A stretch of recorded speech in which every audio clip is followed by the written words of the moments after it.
ইসলামের দ্বিতীয় খলিফা, আমার নবীর খুব প্রিয় সাহাবী, রাসূলকে মারতে গিয়ে কালেমা পড়ে মুসলমান হয়ে গেছেন। তার নাম কি বলেন? জোরে তার নাম কি বলেন? ওমর। কয় নাম্বার খলিফা? বহুদিন আগে এক মাহফিলে বললাম ওমরে ফারুককে চিনেন কে? সামনে থেকে ছোট্ট একটা বাচ্চা দাঁড়ায় বলে, হুজুর আমি চিনি। কে? আমাদের বাড়ির দোতলায় ভাড়া থাকে। বুঝলেন? আমাদের বাড়ির দোতলায় ভাড়া থাকে। এই ওমর সে ওমর না, এই ওমর হলো খাত্তাবের ছিল ওমর, যার ব্যাপারে রাসূল নিজে বলেছেন যদি নবুয়তের সিলসিলা জারি থাকতো আমার পরে লাকানা উমর, ওমর নবী হয়ে যেত। যদি বলি আল্লাহু আকবার। এই ওমর। তাকওয়া কাকে বলে একটু এক্সাম্পল দিয়ে সামনের দিকে এগোবো। এরকম একটা বোতলে উনি মধু নিয়ে বাড়িতে আসলেন। রাষ্ট্রের মধু। কিসের মধু বলেন তো? রাষ্ট্রের মধু নিয়ে বাড়িতে আসলেন। বাড়িতে আসার পরে বউটাকে ডাক দিয়ে বলেন, বউ আমার। আপনারা কি বলেন, স্ত্রী কন না বউ কন? কি কন? বউ কন তো নাকি? বউটা সহজ, স্ত্রী বহু গ্রামার খাটান লাগে, তাই না? আচ্ছা। সাইয়েদনা ওমর ফারুক রাদিয়াল্লাহু আনহু তার স্ত্রীকে ডাক দিয়ে বলছেন, আমার স্ত্রী এদিকে আসো। এই যে মধুর বোতল রাষ্ট্রের পক্ষ থেকে পেয়েছি, সমান 5টা ভাগ করতে হবে। আমাদের একটা ভাগ, আর বাকি 4 প্রতিবেশীর ঘরে 4 ভাগ দিয়ে আসবা। মধুটা হস্তান্তর করলেন। কিছুক্ষণ পর হঠাৎ করে বলছেন, আমার স্ত্রী মনক্ষুণ্ণ হবে না, বোতলটা আমার হাতে দিয়ে, আমি তোমাকে ভাগ করতে দেব না। বলুন তো, কোন স্বামী যদি তার স্ত্রীর সঙ্গে এমন আচরণ করে, কায়দা না বেকায়দা? সুবিধা না অসুবিধা বলেন? মুখ ভালো না মুখ কালো? মুখ কালো হয়ে যাবে। সাইয়েদনা ওমর ফারুক রাদিয়াল্লাহু তাআলা আনহু মধুটা হাতের মধ্যে নিলেন। স্ত্রী মুখটা কালো হয়ে গেল। মধুগুলো নিয়ে প্রতিবেশীর ঘরে চলে গিয়ে বলছেন, প্রতিবেশী শোনো, এই যে মধুর বোতল দিলাম, সমান 5 ভাগে ভাগ করে একটা ভাগ আমারে দিয়ে দাও। তুমি একটা ভাগ নাও, বাকি 3 ভাগ সবাই 3 জনকে দিয়ে দাও। তার অংশের মধু নিয়ে স্ত্রী ঘরে ঢুকলেন।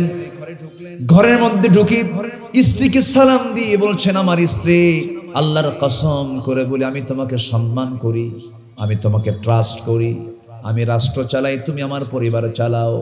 তুমি যদি হরতাল দিয়ে দাও, আমার পরিবারে চালাতে পারবো না। আমি অনেক বড় খেদমত তুমি আমার করো, আমি তোমাকে সন্দেহ করি না, আমি তোমাকে ভালোবাসি। আমার স্ত্রী, এই যে মধুর বোতলটা আমি তোমাকে দিয়েছিলাম, এই মধুর বোতলটা দেওয়ার সঙ্গে সঙ্গে মনে হলো মধু তো সমান ভাগই ভাগ করবে, কিন্তু মধু হলো তরল জিনিস। এই মধু তরল জিনিস হওয়ার কারণে যখন মাপতে যাবে, কিছু মধু 1 ফোঁটা হোক 2 ফোঁটা হোক, সেই মধু তোমার হাতের সঙ্গে লেগে যাবে।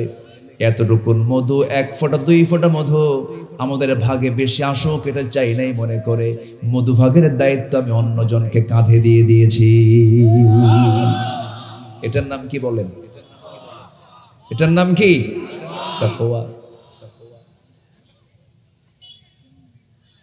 খেজুর নিয়েছেন ওমরে ফারুকের ছেলে, ছোট্ট ছেলে, খেজুরের খাজানা থেকে, কার্টুন থেকে একটা খেজুর মুখের মধ্যে নিয়ে নিয়েছে। ওমরে ফারুক রাদিয়াল্লাহু আনহু করলেন কি, মুখের মধ্যে নখ ঢুকায়া দিলেন। নখ ঢুকায়া দিয়া খেজুরগুলো টান মেরে বের করে বলছেন, মায়ের সন্তান, মায়ের কোলে যা। মায়ের কাছে চলে গেছে। সন্তান হাউমাউ করে কাঁদে আর বলে, বাবা আমার মুখ থেকে খেজুরগুলো কেমনে বের করে নিল। মার মনটা খারাপ হয়ে গেল। ভিতরে আসেন ওমর, বইয়ের মন খারাপ, কি হয়েছে আমার স্ত্রী, কি হয়েছে তোমার, একটু দয়া মায়া নাই? বাচ্চা না হয় একটা খেজুর মুখে দিয়েছে, যদিও রাষ্ট্রের খেজুর, কিন্তু এই খেজুর তো আমরা আমাদের অংশে পাবো। যে অংশে যে খেজুরগুলো পাবো সেখান থেকে একটা খেজুর না হয় কমই নিতাম, ঝামেলা শেষ হয়ে যেত। ওমরে ফারুক বলছেন, আমার স্ত্রী, আমরা যে অংশে খেজুরগুলো পেতাম সেই অংশের ভিতরে যে খেজুরটা মুখে নিয়েছে সেই খেজুরটাই যে পাবো তার গ্যারান্টি কি? এটা আমার গ্যারান্টি না। এই জন্য মাফ হওয়ার আগে, বন্টন হওয়ার আগে কোনো সম্পদ রাষ্ট্রের অন্য কেউ দখল করতে পারবে না। এটার নাম কি বলেন? এটার নাম কি বলেন? এক ফকির, এক দিনহীন, টাকা নাই পয়সা নাই, গরিব একজন মানুষ, ফকির টাইপের মানুষ, সাইল টাইপের মানুষ ওমরে ফারুকের দরবারে আসছে কিছু সাহায্য চাওয়ার জন্য। দরজায় নক করেছে। দরজায় নক করার সঙ্গে সঙ্গে দরজা কেউ খোলে না।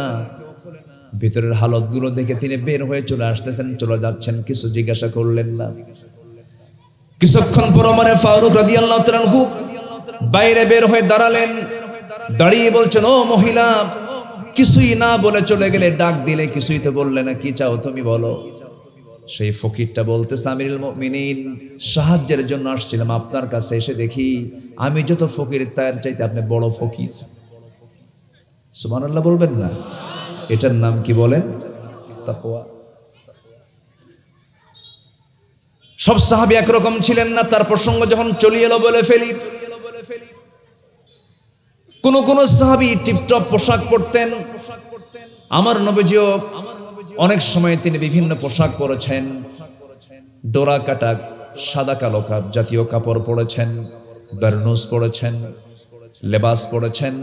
কিন্তু ওমর ফারুকের জীবনটা এমন জীবন ছিল, কোনদিন উন্নত জীবন তিনি গ্রহণ করতে পারেন নাই। যেদিন থেকে তিনি দিনটা গ্রহণ করেছেন, জুব্বা পরেছেন, জুব্বার পেছনে ছেঁড়া, কেউ তাকে বলার সাহস পায় না। কাকে দিয়ে বলবি? ধমক খাবে। গোটা দুনিয়া থেকে কূটনীতিকরা মদিনায় আসে, কেমন করে ছেঁড়া পোশাক পরে তাদের সামনে গিয়ে বসেন ওমরে ফারুক। সবাই প্রশ্ন করতে নেয়, কিন্তু তার সামনে কেউ বলার সাহস পায় না। দুজন আমার নবীর স্ত্রী উম্মাহাতুল মুমিনিন ওমরে ফারুক রাদিয়াল্লাহু তাআলা আনহু এবং কি বলে দুজন স্ত্রী হাফসা রাদিয়াল্লাহু তাআলা আনহা এবং আম্মা জান আয়েশা সিদ্দিকা রাদিয়াল্লাহু তাআলা আনহা, এই দুইজন আমিরুল মুমিনিনকে লক্ষ্য করে বলছেন, খলিফাতুল মুসলিমিন, একটু উন্নত জীবন গ্রহণ করা দরকার। গোটা দুনিয়া থেকে কূটনীতিকরা আপনার কাছে আসে, আপনার কাছে এসে বিভিন্ন বিষয়ে প্রশ্ন করে। আপনার পোশাক যদি অনুন্নত হয়, এটা কেমন হয়? এটা বেমানান হয়ে যায়। ওমরে ফারুক খেপে গেলেন, রেগে গেলেন, প্রচন্ড খেপে গিয়ে রেগে গিয়ে বলছেন তার মেয়েকে, হাফসা, তুমি কি সেই দিনের কথা ভুলে গেছো নাকি? সেই রাত্রে কথা ভুলে গেছো নাকি? যে রাত্রে বিশ্বনবীজি নিজের গায়ের চাদর বিছানার চাদর না পায়া নিজের জুব্বাটাকে চাদর বানায়া গোটা রাত তাতিয়ে কাটিয়ে দিয়েছেন। আয়েশা, তুমি কি সেই রাতের কথা ভুলে গেছো যে রাত্রে নবীজির বিছানা নরম করে দেবার জন্য তাহাজ্জুদ নামাজটা তার কাজা হয়ে গিয়েছিল, তিনি আফসোস করেছিলেন। আমার নবী যদি তার বিশ্বনবীর আসন থেকে যদি এমন সিম্পল জীবন গ্রহণ করতে পারেন, ওরে আয়েশা, ওরে আমার মেয়ে, রাসূল যদি এমন সিম্পল জীবন গ্রহণ করতে পারেন, আমি ওমর, আমি কেন সিম্পল জীবন গ্রহণ করব না? আল্লাহর কসম করে বলি, আমি ওমর আমার পোশাক আর চেহারা দেখে ভয় পায় না, তারা আমাকে ভয় পায় হলো আমার ভিতরের তাকওয়া দেখে। যারাকান সুবহানাল্লাহ।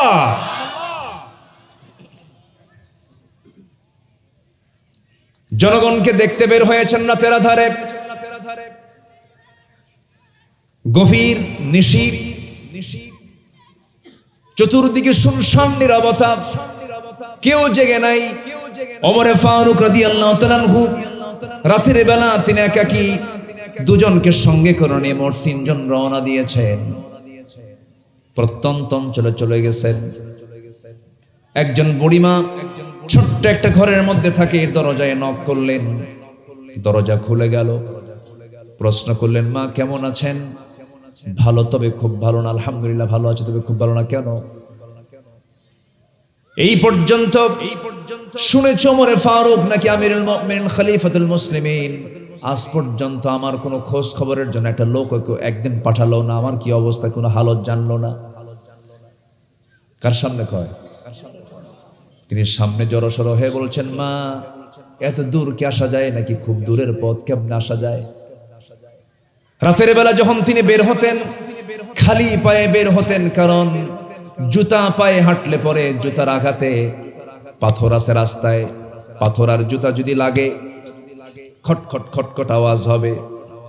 গভীর রাত্রে নাগরিকের ঘুমের ব্যাঘাত হয়ে যাবে, কিয়ামতের দিন তার জবাবদিহি করতে হবে। এজন্য কষ্ট করে হলো ওমরে ফারুক রাতের বেলা খালি পায়ে ঘুরে বেড়াতেন। এটার নাম কি বলেন? তাকওয়া।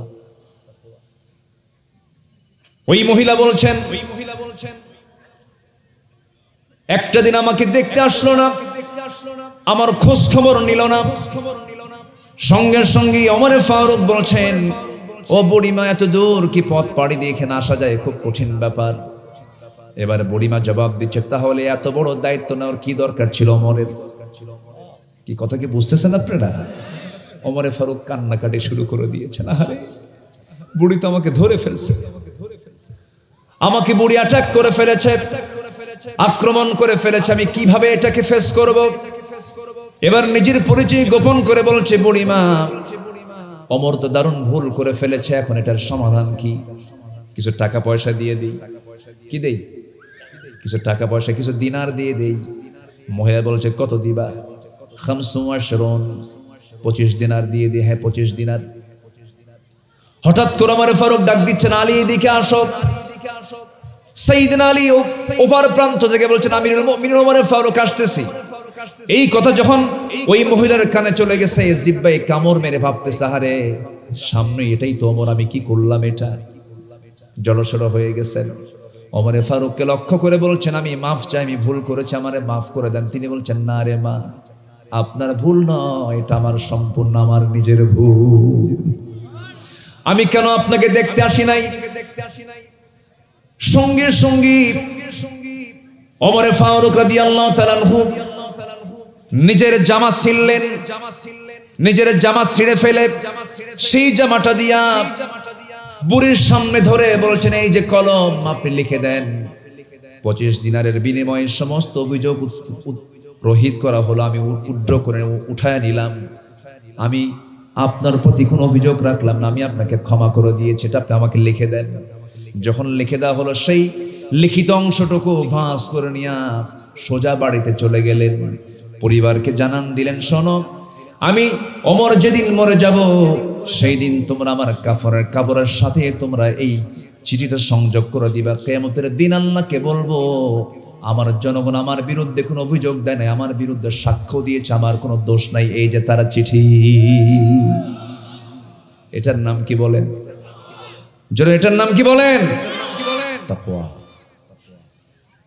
আল্লাহ রাব্বুল আলামিন বলেন, ইন্নাল্লাহা লা ইস্তাহি আন ইয়াদরিবা মাসালাম মা বাউদাতান ফামা ফাওকাহা فأما الذين آمنوا فيعلمون أنه الحق من ربهم وأما الذين كفروا فيقولون ماذا أراد الله بهذا مثلا يضل به كثيرا ويهدي به كثيرا وما يضل به إلا الفاسقين جرب الله أكبر সূরাতুল বাকারা আল্লাহ রাব্বুল আলামিন মশার উদাহরণ দিতে নিয়ে বলছেন, তিনি লজ্জাবোধ করেন না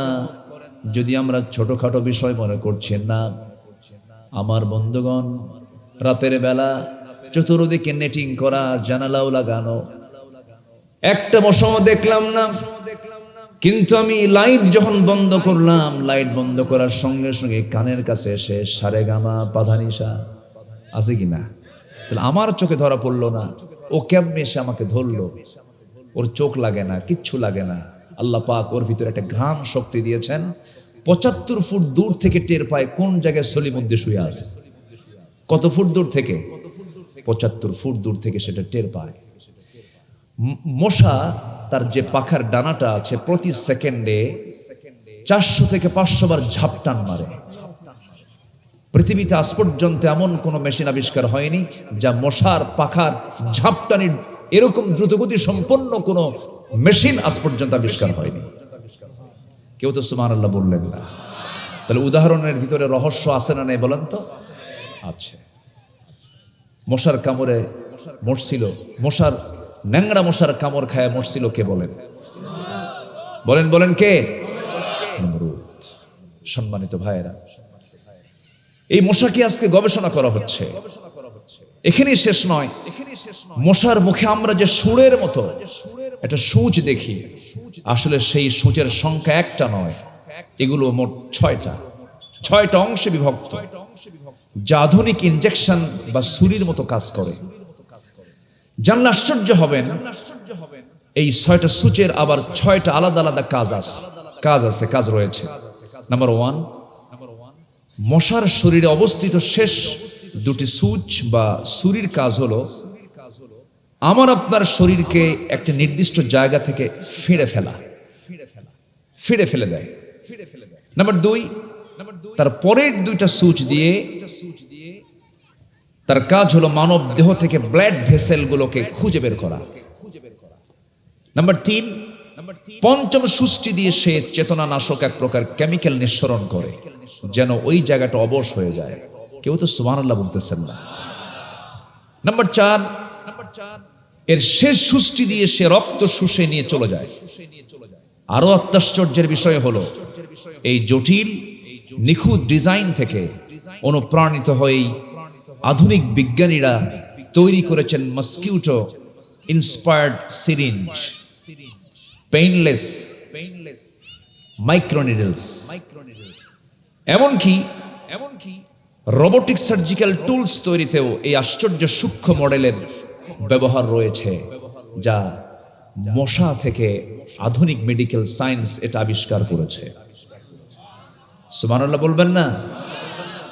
তাহলে আল্লাহ যে কোরআনে বলেছেন 1500 বছর আগে, উদাহরণ দিয়েছেন ওয়াকাজে না কাজে? বলেন ওয়াকাজে না কাজে? দেখেন ওয়াজ কোন দিক চলে গেল। আসেন আমরা লাইনে আসি। আমি তেলাওয়াত দিয়ে শুরু করেছি কোরআনে কারীমের গুরুত্বপূর্ণ একটি সূরা, সূরাতুল হুজুরাত থেকে।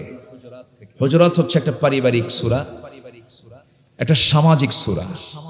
সূরা হুজুরাতকে যদি আজকে আমাদের দেশের প্রত্যেকটা শিক্ষাঙ্গনে, স্কুল থেকে নিয়ে ইউনিভার্সিটি পর্যন্ত প্রত্যেকটা জায়গায় যদি সূরা হুজুরাত যদি সিলেবাস আকারে যদি দেওয়া হতো, অন্তত দেশে একটা বেয়াদব তৈরি হতো না।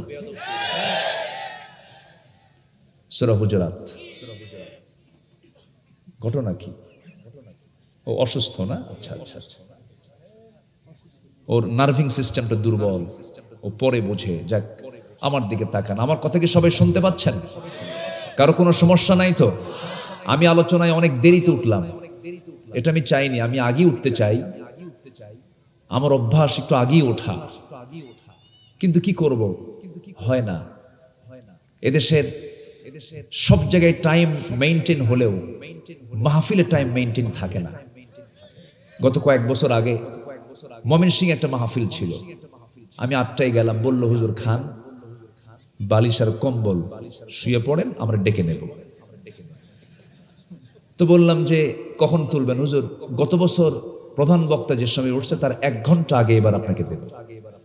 আমাকে ডেকে তুললো হলো রাত 3টায়। বলল হুজুর চলেন। তো বললাম কোথায় যাব? হুজুর ওয়াজের দরকার নাই, আওয়াজ হলেই হবে। কি হলে হবে? আওয়াজ। আমি বললাম ঠিক আছে, আলোচনা না হলেও আলু সানা হলেই হবে। কি করবে? আমার বাশির ভাই এগুলোর সাক্ষী, পারি না আমরা। আসসালাতু আলা ওয়াক্তিহা ইন্নাস সালাতা কানাত আলাল মুমিনিনা কিতাবাম মাওকুতা। অফিস টাইম মতো, নামাজ টাইম মতো, পরীক্ষা টাইম মতো, মাহফিল টাইম থাকে না। প্রধান বক্তাকে শেষ 12টায় উঠায় দেওয়া মানে কি জানেন? পাগলির সাথে ঘর সংসার করা। কার সাথে? পাগলির সাথে। কিছু করার নাই, উপায়ও নাই, পারিও না, যা উঠায় আলোচনা করি। আমি প্রযুক্তির কল্যাণে অনলাইনে যেন কথাগুলো যায়, আল্লাহ তুমি এই দেশের প্রতিটি মাহফিল কমিটির হৃদয়ে সময়ে জ্ঞান কার্যকর করার তৌফিক দিয়ে দাও, হৃদয়ে এটা লালন করার তৌফিক দিয়ে দাও। সম্মানিত হাজিরিন, এই 16 বছরে কিছু নতুন বৈচিত্র্য, কিছু চিত্র আমরা দেখেছি। আমার আব্দুল বাশির ভাইও সাক্ষী। মাহফিলে এমন কিছু আলোচক বের হয়েছে, এত হাসান হাসায় শ্রোতার পেটের চামড়া ব্যথা হয়ে যায়। আমি কি ভুল বললাম? 2 ঘন্টার দীর্ঘ বক্তৃতায় একটা আয়াতও নাই, হাদিসও নাই, মানুষও কান্দে, শ্রোতাও কান্দে, বক্তাও কান্দে। শেষে বলা হয়, বুঝলেন কি? কানলাম তো ঠিকই, বুঝে নেই কিছু। এই 16 বছরে এমন আবার কিছু আলোচক পেলাম, ঠান্ডা কোনো কথা নেই, শুধু গরম আর গরম। কার পাজামা খোলা দরকার, কার মাথার হাড়ি ভাঙ্গা দরকার। এই ঘন্টার পরে ঘন্টা এগুলোই চললো। কিন্তু না, জনসভা আর মাহফিলকে কখনো এক মনে করা যাবে না। কোরআনের মাহফিলে থাকতে হবে কোরআনের দর্স, ঠিক কিনা বলেন? কোরআনের মাহফিলে থাকতে হবে আয়াত, আয়াতের আয়াত, আয়াত টু আয়াত, আয়াত থেকে হাদিস, এক্সপ্লেন থাকতে হবে। অন্তত তো 10টা আয়াত তো বলা দরকার। আমরা এটার অত্যন্ত ঘাটতি আমরা লক্ষ্য করছিলাম। আমরা এগুলোর ব্যাপারে সতর্ক থাকবো, কমিটিও এবং যারা আলোচক তারাও সতর্ক থাকবো, যেন আমাদের কথার ভিতরে যেন মূল প্রাণ যেন না হেরে যায়, কোরআন এবং হাদিসের মূল পয়েন্ট যেন না বাদ পড়ে যায়। আমরা খেয়াল করব, এটাও একটু প্রয়োজন মনে করলাম, যেন এটা প্রযুক্তির কল্যাণে সব জায়গায় যেন সবার কানে কানে বিষয়গুলো চলে যায়। সম্মানিত ভাইয়েরা, সম্মানিত বন্ধুগণ, আমরা দুনিয়াতে এসেছি খুব অল্প সময় নিয়ে, আমরা যে কোনো মুহূর্তেই চলে যাব। ভাই আর আমি একই রোগে রুগী ছিলাম। যখন লেভেলটা কমে আসতেছিল তখন বারবার ভাবছিলাম, মনে হয় আমি আর ফিরতে পারবো না। কি পরিমাণ চোখের পানি ফেলেছি, মনে হয় আর ফিরতে পারবো না। লেভেল যদি একবার ডাউন হয় আর তো উপায় নাই, বাঁচার কোনো উপায় নাই। আমরা মৃত্যুকে সাথে নিয়ে চলছি। প্রত্যেক দিন মালাকুল মাউত আমার আপনার কাছে 4 থেকে 5 বার আসে, তাফসীর আসছে 4 থেকে 5 বার চলে আসে, ঘুরে যায়, অর্ডার পায় না, চলে যায়। কিন্তু একদিন আসবে আর ঘুরবে না। সেদিন কোন দিন? মরার দিন। বলেন কোন দিন? বলেন কিসের দিন? বলেন কোন দিন? মরার দিন, মৃত্যুর দিন। সেদিন আর ফিরবে না, নিয়ে চলে যাবে। অচিন পাখি খাঁচার ভিতর থেকে বের করে ইল্লিন অথবা সিজ্জিনে নিয়ে চলে যাবে। আমরা কেউ রেহাই পাবো না, আমাকে কেউ আটকাতেও পারবে না। কোন ডাক্তার মালাকুল মউত নামক ডাক্তারের কাছে এসে হাজার চেষ্টা করেও তাকে ফিরাতে পারবে না। এই অপারেশন যখন হবে, নিথর দেহ জমিনে পড়ে থাকবে, রুহের জায়গায় চলে যাবে। সম্মানিত ভাইয়েরা, এজন্য যে কোনো মুহূর্তে যখন চলেই যাচ্ছি আমরা আল্লাহর রহমত নিয়ে সর্বক্ষণ থাকতে চাই। কার রহমত বলেন তো? আসতে বলবেন না, কার রহমত নিয়ে? আল্লাহর রহমত। রহমত ছাড়া কি উপায় আছে বলেন তো? রহমত পেতে হলে কার রহমত লাগবে? না রহমতপুরে যাবেন? কিছু এলাকা আছে, নাম এলাকার নাম হলো রহমতপুর, ওখানে রহমত পাওয়া যায় না। কোথাও রহমতপুরে রহমত নাই, রহমত আছে কার কাছে? আসতে বলবেন না, কার কাছে? সে রহমত লাভ করার কিছু উপায় আল্লাহ পাক কোরআনে কারীমের বিভিন্ন জায়গায় বলে দিয়েছেন। মোটামুটি গোটা কোরআনকে একটু খুঁজে খুঁটে আমি 15টা পয়েন্ট বের করেছি। এই 15টা কাজ যদি কোনো বান্দার মধ্যে উপস্থিত থাকে, আশা করা যায় সে আল্লাহর রহমতে ধন্য হবে। জোরে বলি সুবহানাল্লাহ। শুনতে রাজি আছেন না? আমি কি একটাও বলেছি এ পর্যন্ত? আমি একটা একটা করে বলবো, যতক্ষণ লাগে আমাকে সময় দেবেন ইনশাআল্লাহ। কাউকে যেন শয়তান ওয়াসওয়াসা দিয়ে এই রহমতের, এই বরকতের জায়গা থেকে ঘাট ধরে, হাত ধরে বের করে না নিয়ে যায়, আমি এই তৌফিক কামনা করছি আল্লাহর দরবারে। আসুন, 1 নাম্বার পয়েন্ট হলো আল্লাহর রহমত সেই পাবে যে তাকওয়া অবলম্বন করবে, কাউকে ভয় পাবে না। যেখান থেকে আমি তেলাওয়াত দিয়ে শুরু করেছি, আল্লাহ রাব্বুল আলামিন সূরাতুল হুজুরাতের 13 নম্বর আয়াতে বলছেন ইন ইয়া আইয়ুহান নাসু ইন্না খালাকনাকুম মিন যাকারিন ওয়া উনসা وجعلناكم شعوبا وقبائل لتعارفوا إن أكرمكم عند الله أتقاكم إن الله عليم خبير জোরে বলুন আল্লাহু আকবার। হে মানব মণ্ডলী, আমি তোমাদেরকে সৃষ্টি করেছি এক নর এবং নারী থেকে। নরের নাম কি বলুন? আদম। নারীর নাম কি বলেন? হাওয়া। আল্লাহ পাক এখানে দুজনের নামকে হাইড করেছেন। যাকার মানে আদম, উনসা মানে হলো মা হাওয়া। এক নর এবং নারী থেকে তোমাদেরকে সৃষ্টি করেছি এবং তোমাদেরকে বিভিন্ন গোত্রে গোত্রে ভাগ করে দিয়েছি, শাখা প্রশাখা করেছি, জাতি ভিন্ন করে দিয়েছি। চায়না জাতি, জাপানি জাতি, কোরিয়ান জাতি, আমেরিকান জাতি, ইউরোপিয়ান জাতি, ফরাসি জাতি, বিভিন্ন ভাষাকে সব ভিন্ন করে দিয়েছি। কেন করেছি? লিতাআরাফু, যেন তোমরা একে অপরকে চিনতে পারো। তোমাদের পরিচয়গুলো জোরে বলি সুবহানাল্লাহ।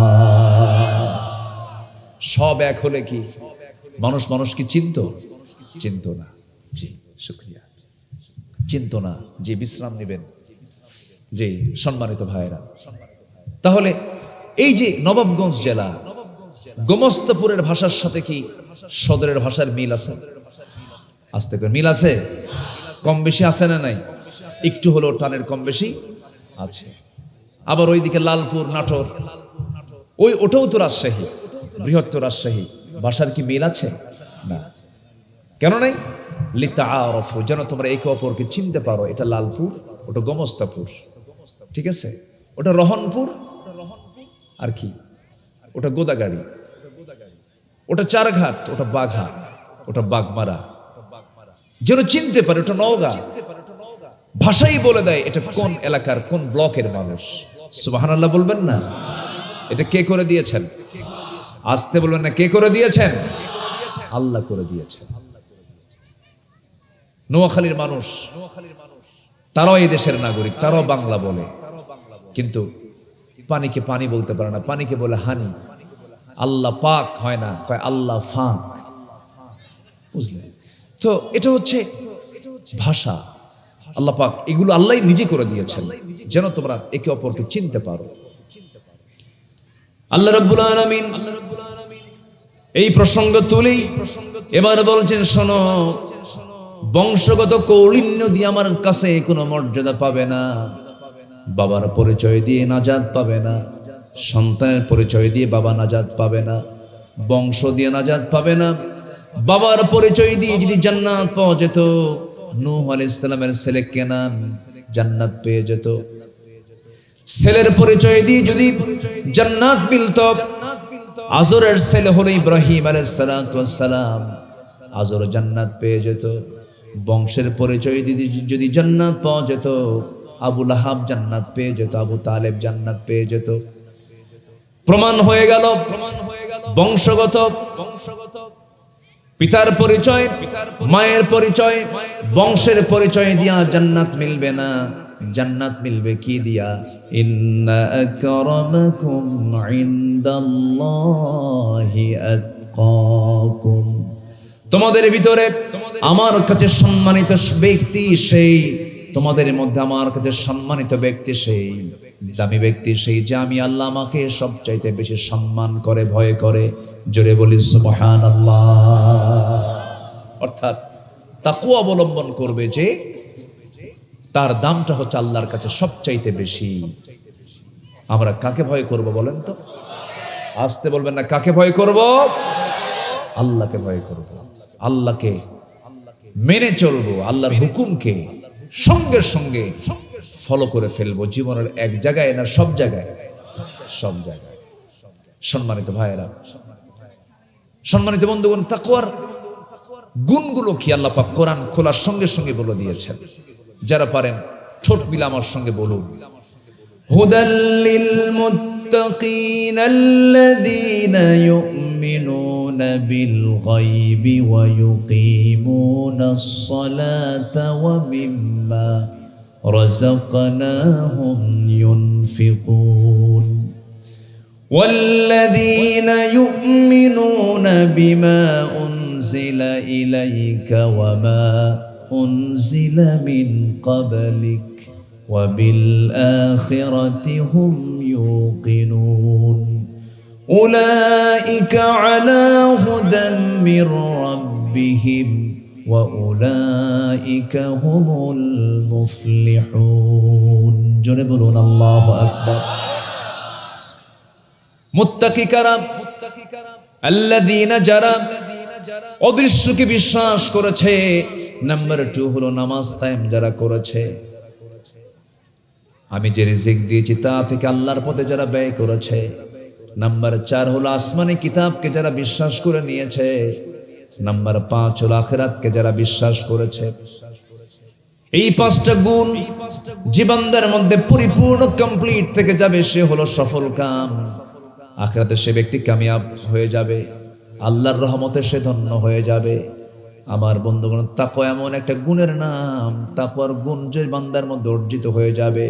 ওয়া আম্মা মান খাফা মাকাম রাব্বিহি ওয়া নাহান নাফসা আনিল হাওয়া ফাইন্নাল জান্নাতা হিয়াল মাওয়া। জোরে বলুন আল্লাহু আকবার। যার দিলের মাকামে আল্লাহর ভয়তে ইস্তেকামাত হয়ে যাবে, তার ঠিকানা দুনিয়া নয়, তার ঠিকানা হয়ে যাবে জান্নাতে মাওয়া। জোরে বলি সুবহানাল্লাহ। আমার ভাইরা, তাকওয়া কাকে বলে? তাকওয়া মানে হলো বেঁচে থাকা, বিরত থাকা, সমস্ত হারাম কাজ থেকে বিরত থাকাকে তাকওয়া বলা হয়। আমার বন্ধুগণ, একজন সাহাবীর কথা মনে হলো, ইসলামের দ্বিতীয় খলিফা, আমার নবীর খুব প্রিয় সাহাবী, রাসূলকে মারতে গিয়ে কালেমা পড়ে মুসলমান হয়ে গেছেন। তার নাম কি বলেন? জোরে, তার নাম কি বলেন? ওমর। কয় নাম্বার খলিফা? বহুদিন আগে এক মাহফিলে বললাম, ওমরে ফারুককে চিনেন কে?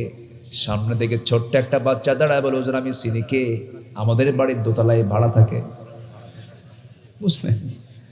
আমাদের বাড়ির দোতলায় ভাড়া থাকে। এই ওমর সে ওমর না, এই ওমর হলো খাত্তাবের ছিল ওমর, যার ব্যাপারে রাসূল নিজে বলেছেন, যদি নবুয়তের সিলসিলা জারি থাকতো আমার পরে লাকানা উমর, ওমর নবী হয়ে যেত। যদি বলি আল্লাহু আকবার। এই ওমর।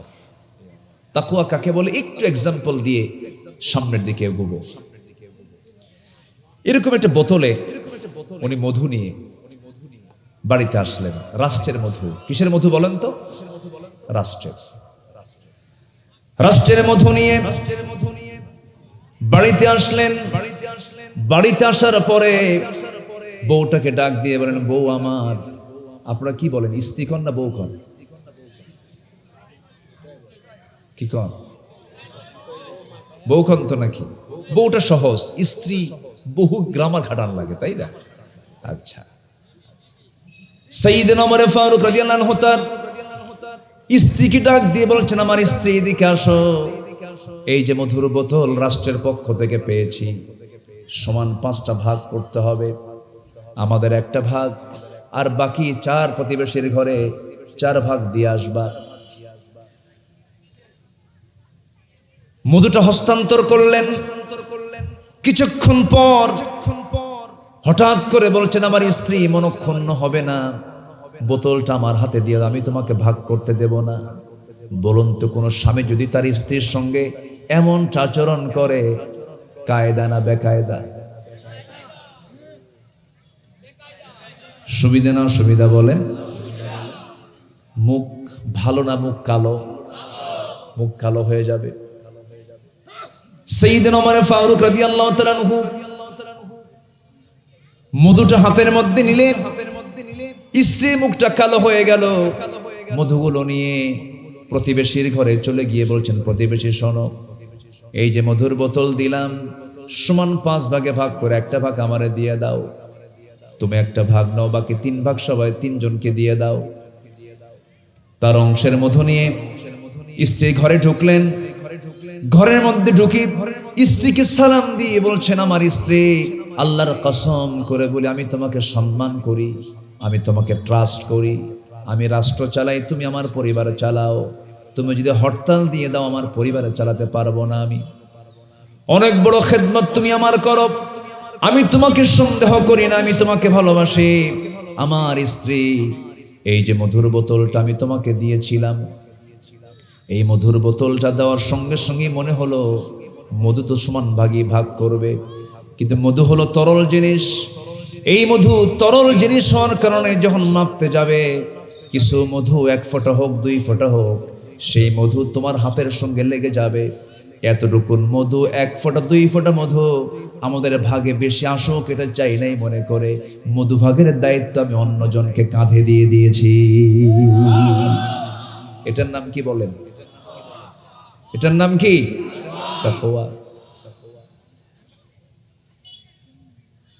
খেজুর নিয়েছেন ওমরে ফারুকের ছেলে, ছোট্ট ছেলে, খেজুরের খাজানা থেকে কার্টুন থেকে একটা খেজুর মুখের মধ্যে নিয়ে নিয়েছে। ওমরে ফারুক রাদিয়াল্লাহু আনহু করলেন কি, মুখের মধ্যে নখ ঢুকায়া দিলেন। নখ ঢুকায়া দিয়া খেজুরগুলো টান মেরে বের করে বলছেন, মায়ের সন্তান মায়ের কোলে যা। মায়ের কাছে চলে গেছে, সন্তান হাউমাউ করে কান্দে আর বলে, বাবা আমার মুখ থেকে খেজুরগুলো কেমনে বের করে নিল। মার মনটা খারাপ হয়ে গেল, ভিতরে আসলো মন, বইয়ের মন খারাপ, কি হয়েছে আমার স্ত্রী, কি হয়েছে তোমার, একটু দয়া মায়া নাই? বাচ্চা না হয় একটা খেজুর মুখে দিয়েছে, যদিও রাষ্ট্রের খেজুর, কিন্তু এই খেজুর তো আমরা আমাদের অংশে পাবো, যে অংশে যে খেজুরগুলো পাবো সেখান থেকে একটা খেজুর না হয় কমই নিতাম, ঝামেলা শেষ হয়ে যেত। ওমরে ফারুক বলছেন, আমার স্ত্রী, আমরা যে অংশে খেজুরগুলো পেতাম সেই অংশের ভিতরে যে খেজুরটা মুখে নিয়েছে সেই খেজুরটাই যে পাবো তার গ্যারান্টি কি? এটা আমার গ্যারান্টি না। এই জন্য মাপ হওয়ার আগে, বন্টন হওয়ার আগে কোনো সম্পদ রাষ্ট্রের অন্য কেউ দখল করতে পারবে না। এটার নাম কি বলেন? এটার নাম কি বলেন? এক ফকির, এক দিনহীন, টাকা নাই পয়সা নাই, গরিব একজন মানুষ, ফকির টাইপের মানুষ, সাইল টাইপের মানুষ, ওমরে ফারুকের দরবারে আসছে কিছু সাহায্য চাওয়ার জন্য। দরজায় নক করেছে, দরজায় নক করার সঙ্গে সঙ্গে দরজা কেউ খোলে না। ভিতরের হালতগুলো দেখে তিনি বের হয়ে চলে আসতেছেন, চলে যাচ্ছেন, কিছু জিজ্ঞাসা করলেন না।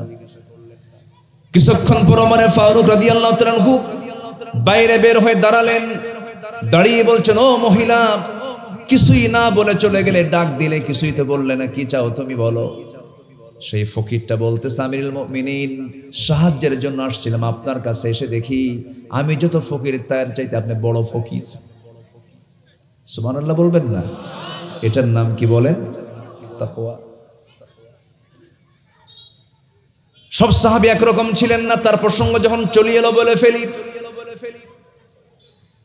কোন কোন সাহাবী টিপটপ পোশাক পরতেন, আমার নবীজিও অনেক সময় তিনি বিভিন্ন পোশাক পরেছেন, ডোরা কাটা সাদা কালো জাতীয় কাপড় পরেছেন, বারনুস পরেছেন, লেবাস পরেছেন।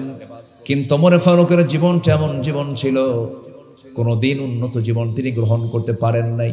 যেদিন থেকে তিনি দিনটা গ্রহণ করেছেন, জুব্বা পরেছেন, জুব্বার পিছনে ছেঁড়া, কেউ তাকে বলার সাহস পায় না, কাকে দিয়ে বলবি, ধমক খাবে। গোটা দুনিয়া থেকে কূটনীতিকরা মদিনায় আসে, কেমন করে ছেঁড়া পোশাক পরে তাদের সামনে গিয়ে বসেন ওমরে ফারুক। সবাই প্রশ্ন করতে নাই, কিন্তু তার সামনে কেউ বলার সাহস পায় না। দুজন আমার নবীর স্ত্রী উম্মাহাতুল মুমিনিন ওমরে ফারুক রাদিয়াল্লাহু তাআলা আনহু এবং কি বলে দুজন স্ত্রী হাফসা রাদিয়াল্লাহু তাআলা আনহা এবং আম্মা জান আয়েশা সিদ্দিকা রাদিয়াল্লাহু তাআলা আনহা, এই দুইজন আমিরুল মুমিনিনকে লক্ষ্য করে বলছেন, খলিফাতুল মুসলিমিন, একটু উন্নত জীবন গ্রহণ করা দরকার। গোটা দুনিয়া থেকে কূটনীতিকরা আপনার কাছে আসে, আপনার কাছে এসে বিভিন্ন বিষয়ে প্রশ্ন করে, আপনার পোশাক যদি অনুন্নত হয় এটা কেমন হয়, এটা বেমানান হয়ে যায়। ওমরে ফারুক খেপে গেলেন, রেগে গেলেন, প্রচন্ড খেপে গিয়ে রেগে গিয়ে বলছেন তার মেয়েকে, হাফসা তুমি কি সেই দিনের কথা ভুলে গেছো নাকি? সেই রাত্রের কথা ভুলে গেছো নাকি? যে রাত্রে বিশ্বনবীজি নিজের গায়ের চাদর বিছানার চাদর না পায়া নিজের জুব্বাটাকে চাদর বানায়া গোটা রাত তাতিয়ে কাটিয়ে দিয়েছেন। আয়েশা তুমি কি সেই রাতের কথা ভুলে গেছো যে রাত্রে নবীজির বিছানা নরম করে দেবার জন্য তাহাজ্জুদ নামাজটা তার কাজা হয়ে গিয়েছিল, তিনি আফসোস করেছিলেন। আমার নবী যদি তার বিশ্বনবীর আসন থেকে যদি এমন সিম্পল জীবন গ্রহণ করতে পারেন, ওরে আয়েশা ওরে আমার মেয়ে, রাসূল যদি এমন সিম্পল জীবন গ্রহণ করতে পারেন, আমি ওমর আমি কেন সিম্পল জীবন গ্রহণ করব না? আল্লাহর কসম করে বলি, আমি ওমর আমার পোশাক আর চেহারা দেখে ভয় পায় না, তারা আমাকে ভয় পায় হলো আমার ভিতরের তাকওয়া দেখে। যারাকান সুবহানাল্লাহ।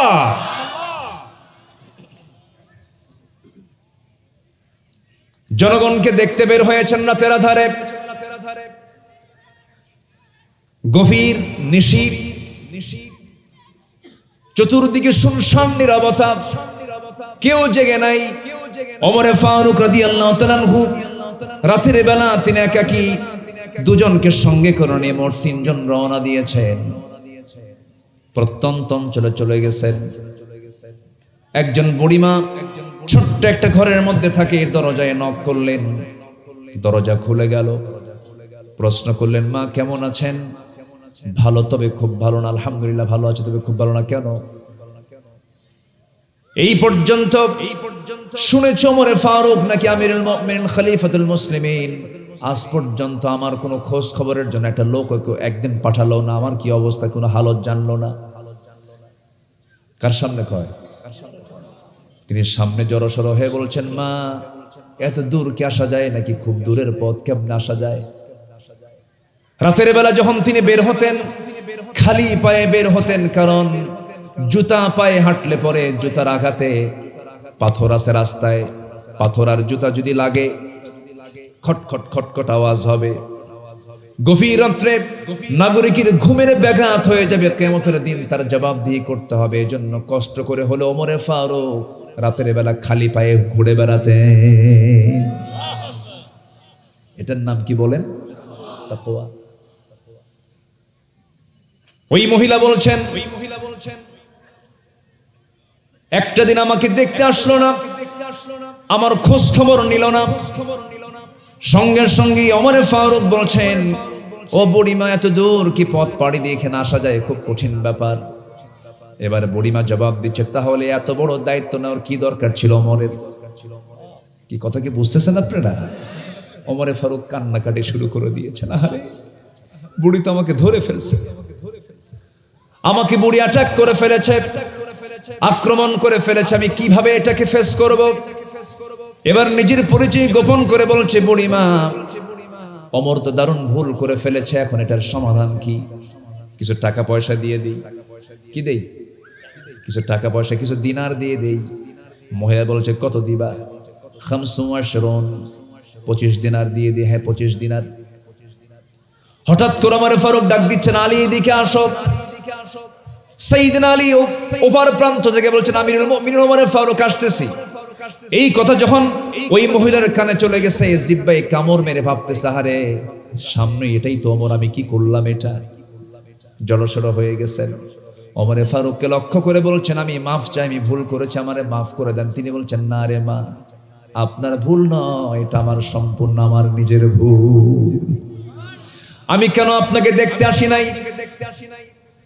সঙ্গে সঙ্গে ওমরে ফারুক রাদিয়াল্লাহু তাআলা আনহু নিজের জামা ছিঁড়লেন, নিজের জামা ছিঁড়ে ফেলে সেই জামাটা দিয়া বুড়ির সামনে ধরে বলছেন, এই যে কলম, আপনি লিখে দেন। 25 দিনারের বিনিময়ে সমস্ত অভিযোগ রহিত করা হলো, আমি উড্র করে উঠায় নিলাম। আমি আপনার প্রতি কোনো অভিযোগ রাখলাম না, আমি আপনাকে ক্ষমা করে দিয়েছি, এটা আপনি আমাকে লিখে দেন। যখন লিখে দেওয়া হলো, সেই লিখিত অংশটুকু ভাঁজ করে নিয়ে সোজা বাড়িতে চলে গেলেন। পরিবারকে জানান দিলেন, শোনো আমি ওমর যেদিন মরে যাব সেই দিন তোমরা আমার কাফনের কাপড়ের সাথে তোমরা এই চিঠিটা সংযোগ করে দিবা। কিয়ামতের দিন আল্লাহকে বলবো, আমার জনগণ আমার বিরুদ্ধে কোনো অভিযোগ দেয় নাই, আমার বিরুদ্ধে সাক্ষ্য দিয়েছে, আমার কোনো দোষ নাই, এই যে তারা চিঠি। এটার নাম কি বলেন? জোরে এটার নাম কি বলেন? তাকওয়া। আমার বন্ধুগণ, এই দুনিয়াতে আল্লাহর রহমত পাওয়ার জন্য 15টা কাজ আছে, 15টা উপায় আছে। এর মধ্যে 1 নাম্বার কেবল বলা শুরু করেছি, তাকওয়া। আল্লাহ রাব্বুল আলামিন বান্দাকে তাকওয়ার ব্যাপারে বহু জায়গায় বলেছেন। আল্লাহ রাব্বুল আলামিন এক জায়গায় বলেছেন, ইত্তাকুল্লাহা হাক্কা তুকাতিহি ওয়া লা তামুতুন্না ইল্লা ওয়া আনতুম মুসলিমুন। জোরে বলুন আল্লাহু আকবার। আল্লাহকে ভয় করার মতো ভয় করো, যেমন করে ভয় করা উচিত তেমন করেই ভয় করো। আমার বন্ধুগণ, সাহাবে কেরামদের ভিতরে ভয় সৃষ্টি হলো, মনে আল্লাহ বুঝি আমাদের ভয়কে কবুল করেন নাই। ইত্তাকুল্লাহা মাস্তাতা'তুম, সামর্থ্য অনুযায়ী ভয় করো। সাহাবেদের ভিতরে দিলে কিছু পানি চলে আসলো। আমার বন্ধুগণ, কোন বান্দার মধ্যে যদি শুধু জবাবদিহিতার ভয় থাকে, যে আল্লাহর সামনে জবাবদিহি করা লাগবে, জবাব দিতে হবে, আল্লাহর কসম ওই বান্দার দ্বারা কখনো একটা হারাম কাজ সংগঠিত হতে পারে না। আমার ভাইরা, এরকম যদি একটা ওমরের মতো একটা শাসক যদি আমার দেশে থাকতো, দেশটা কোথায় যেত বলেন তো? দেশটা যেত কোথায়? কত উন্নত হতো। কিন্তু এই পর্যন্ত 54 বছরে আমরা যা পেয়েছি, আমরা যে নেতৃত্ব আমরা দেখেছি, অত্যন্ত দুঃখজনক। শুধু প্রতারিত হয়েছি আমরা। দেশের বৈদেশিক যে সাহায্য এসেছে তার 75% চলে গেছে নেতাদের পকেটে। সব চলে গেছে নেতাদের পকেটে। সম্মানিত ভাইয়েরা, সম্মানিত বন্ধুগণ, এই দেশকে পিছিয়ে দেয় নাই কোন শ্রমিক, দেশকে পিছিয়ে দেয় নাই কোন প্রবাসী, দেশকে পিছিয়ে দেয়নি কোন কৃষক। যদিও তারা অশিক্ষিত, তারা দেশকে আগায় দিয়েছে। প্রবাস রেমিটেন্স পাঠিয়েছে প্রবাসীরা, কৃষকরা কৃষিকাজ করে দেশকে আগায় দিয়েছে। শ্রমিকরা সীমিত মূল্যে, সীমিত মানে পারিশ্রমিকে শ্রম দিয়ে দেশকে আগায় দিয়েছে। দেশকে পিছায় দিল কারা? যারা কলমের খোঁচা দিয়ে শিক্ষিত নামের কলঙ্ক, নেতৃত্বের চেয়ারে বসে টাকাগুলো দেশ থেকে পাচার করেছে যারা, তারাই দেশকে পিছিয়ে দিয়েছে। সব দেখা শেষ। আইয়ুবের শাসন দেখেছি, মুজিবের ভাষণ শুনেছি, জিয়ার খাল কাটা দেখেছি, সাসার সাদের তাল বেতাল দেখেছি, আর দেখেছি শুধু হরতাল আর হরতাল। সব দেখা শেষ। আগামীতে দেখতে চাই আমরা কোরআনের বাংলাদেশ। রাজি আছেন কারা কারা? হাত উঁচু করে দেখা।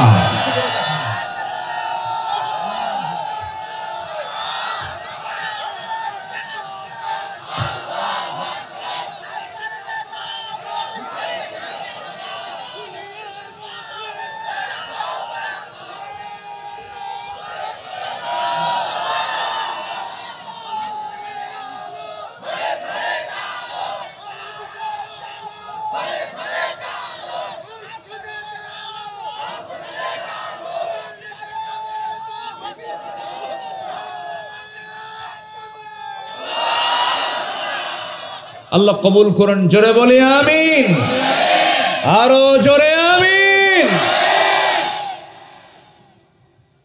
সাইয়েদনা ওমর ফারুক রাদিয়াল্লাহু তাআলা আনহু ঘোড়া কিনতে গেছেন। কি কিনতে গেছেন? ঘোড়া। টাকা দিয়েছেন, ঘোড়া কিনছেন, ঘোড়ায় চড়েছেন। বাড়িতে যাওয়ার আগে 4 পাওয়া কেজো হয়ে ঘোড়া অচল হয়ে গেছে।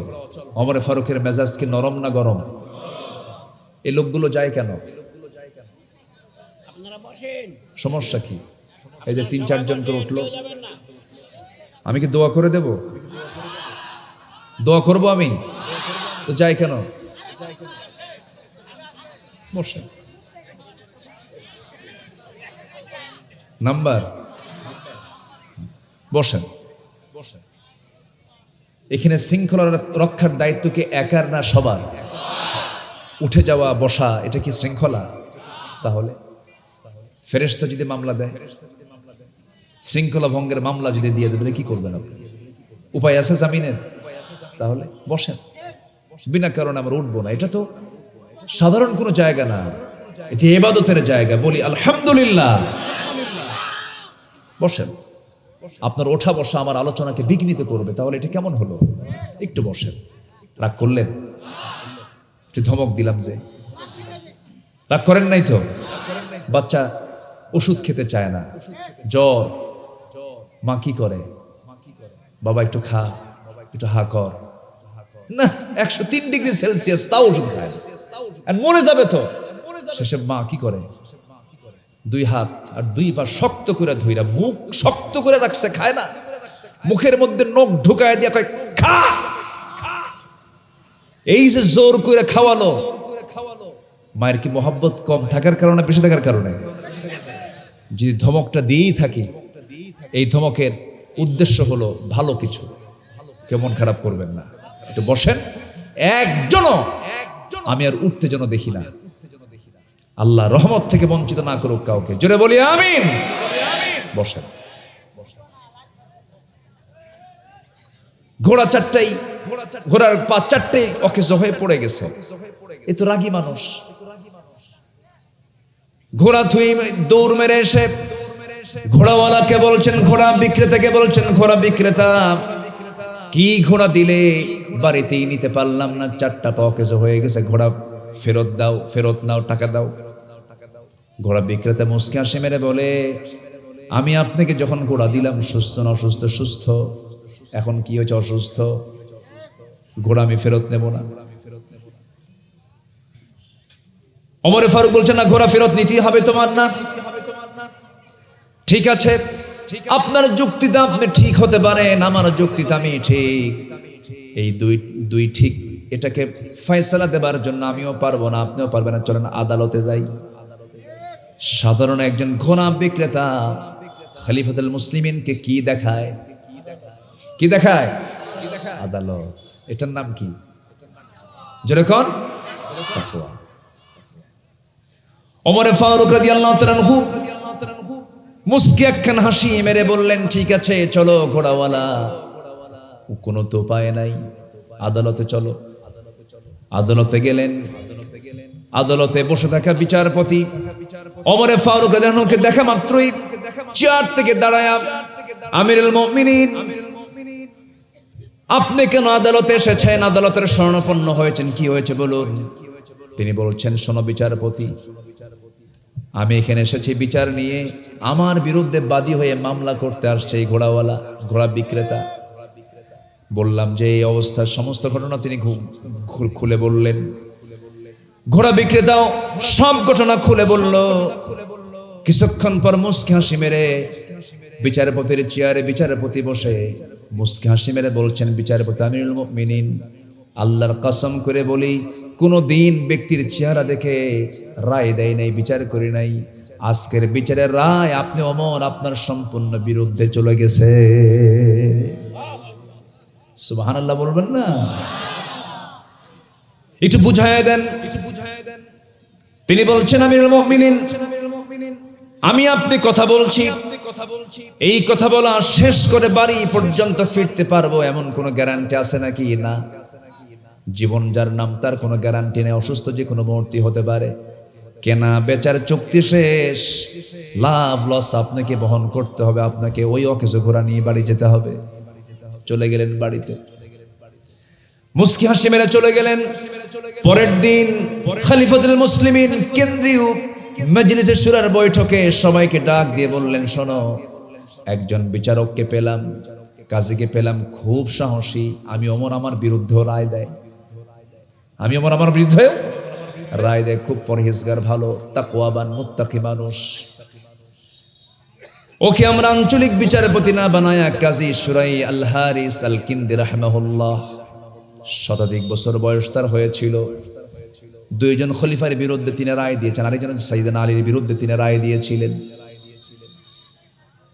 ওমর ফারুক করলেন কি, আঞ্চলিক বিচারপতির জায়গা থেকে তাকে সে জাতীয় বিচারপতির চেয়ারে বসায়া দিয়েছেন, তাকওয়ার গুণে গুণান্বিত হওয়ার কারণে। যেরকম সুবহানাল্লাহ। আমার ভাইরা, সাইয়েদনা আলী তিনি তার লৌহ বর্ম হারিয়ে ফেলেছেন। লৌহ বর্ম হারিয়ে ফেললে পরে তিনি একদিন হঠাৎ করে দেখেন একটি ইহুদির কাছে সেই লৌহ বর্ম ইহুদির হাতে চিহ্নিত লৌহ বর্ম দেখে বলেন, এই ইহুদি, এটা তো আমার। ইহুদি বলছে, না এটা আমার, না এটা আমার, না এটা আমার, চলো আমার আদালতে যা। আদালতে চলে গেছেন। আদালতে যাওয়ার পরে ওই কাজী সুরাই তিনি বলছেন, আমিরুল মুমিনিন আপনি কেন আসছেন? এই যে আমার চিহ্নিত লৌহ বর্ম ইহুদি এটার মালিকানা দাবি করতেছে, এটা কেমন করে সম্ভব? এটা আমার তো লৌহ বর্ম। বিচারপতি বলছেন, আপনার লৌহ বর্ম ঠিক আছে, কিন্তু এটার পক্ষে আপনি সাক্ষী হাজির করুন।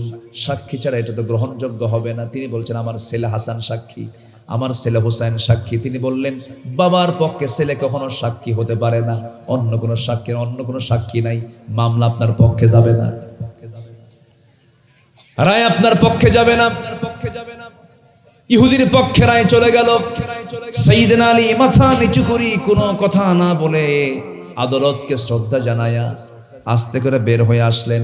কিন্তু ওই দিকে ইহুদির চোখের কোনা বেয়ে বেয়ে টপ টপ করে পানি পড়ছে আর বলছে, আহারে এটাই তো ইসলাম, এটাই তো ইসলাম, আর দেরি করব না। আশহাদু আল্লা ইলাহা ইল্লাল্লাহু ওয়াহদাহু লা শারীকা লাহু ওয়া আশহাদু আন্না মুহাম্মাদান আবদুহু ওয়া রাসূলুহু। হেদায়েতের মালিক কে? আসতে বলবেন না কে? হেদায়েত আসে কার পক্ষ থেকে? আল্লাহর পক্ষ থেকে। আমরা কার কাছে চাবো বলেন? হেদায়েত। ইহদিনাস সিরাতাল মুস্তাকিম। রহমত লাভের জন্য 15টা উপায়, 1 নাম্বার সংক্ষিপ্ত করে বলে ফেললাম। নাম্বার 2 বলেন তো, ওয়াজ কি শেষ? বলেন নুরু, ওয়াজ কি শেষ না শুরু? শুরু। এত সুন্দর মানুষ আপনারা। আল্লাহ তুমি নবাবগঞ্জ, শিবগঞ্জ এই অঞ্চলের মতো গোটা দেশকে বানিয়ে দাও। জোরে বলি আল্লাহুম্মা আমিন।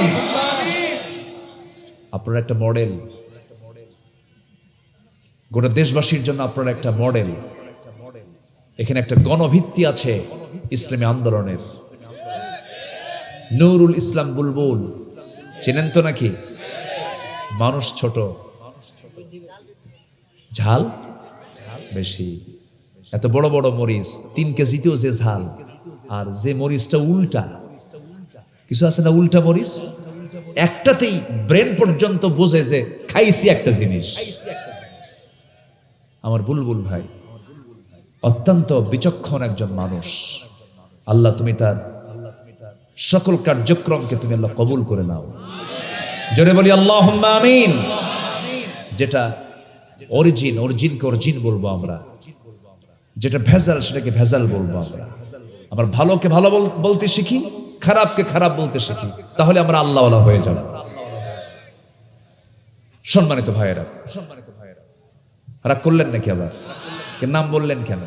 এটা নিয়ে আবার কোনো কথা হবে না তো? কথা হলেও কোনো যায় আসে না।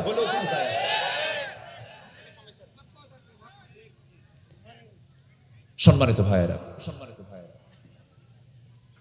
ওই যে একটা কথা আছে না, মানে আমার দেশে তো তেল মারা লোক কম না বেশি? বেশি, খালি তেল মারে। ইমাম সাহেব মসজিদে নামাজ পড়ে, মুসল্লি পিছনে নামাজ পড়ে। নতুন ইমাম একজন ঢুকেছে, উনি মাঝে মাঝে একটা আয়াত পড়ে। আয়াতটা হলো قد أفلح من تزكى وذكر اسم ربه فصلى بل تؤثرون الحياة الدنيا والآخرة خير وأبقى إن هذا لفي الصحف الأولى صحف إبراهيم وموسى। তো মসজিদের সৌদিয়ার সেক্রেটারির নাম হলো ইব্রাহিম আর মুসা। তো সভাপতি এবং সেক্রেটারি খুবই খুশি, যাক আমরা এবার ভালো ইমাম পাইছি, নামাজের মধ্যে নাম ধরে দোয়া করে। কিন্তু ইমাম যে বাড়িতে খায় সেই বাড়িওয়ালার নাম হলো টুকু মিয়া। টুকু নামে কেউ থাকলে সরি, নাম কি? টুকু মিয়া। নামাজে তার নামে দোয়া হয় না, কিন্তু খেতে যান ইমাম সাহেব তার বাড়িতে। টুকু মিয়ার মুখে কোনো হাসি নাই। ইমাম সাহেব বলে, খাই আপনার ঘরে, হাসি পাই না মনে, মুখে কোনো হাসির চিত্র দেখি না, ভালো কি লাগে? ভাই টুকু, আপনি কি মন খারাপ করেছেন? কি এত কিছু বোঝেন, টুকু নাম খুঁজে পান না? ইমাম কয়, বুঝিনি এখনো। আপনি নামাজের মধ্যে ইব্রাহিম মুসা করেন, টুকু নাই, টুকু নাই।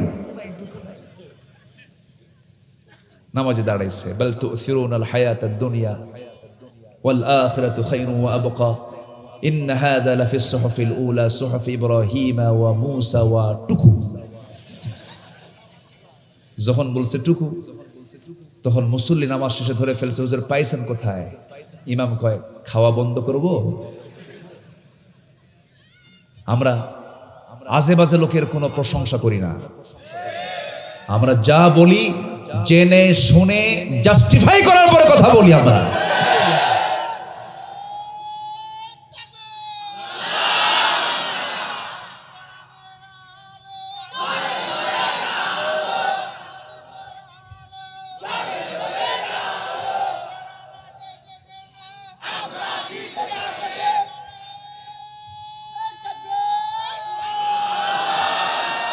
আল্লাহ কবুল করুন, জোরে বলে আমিন।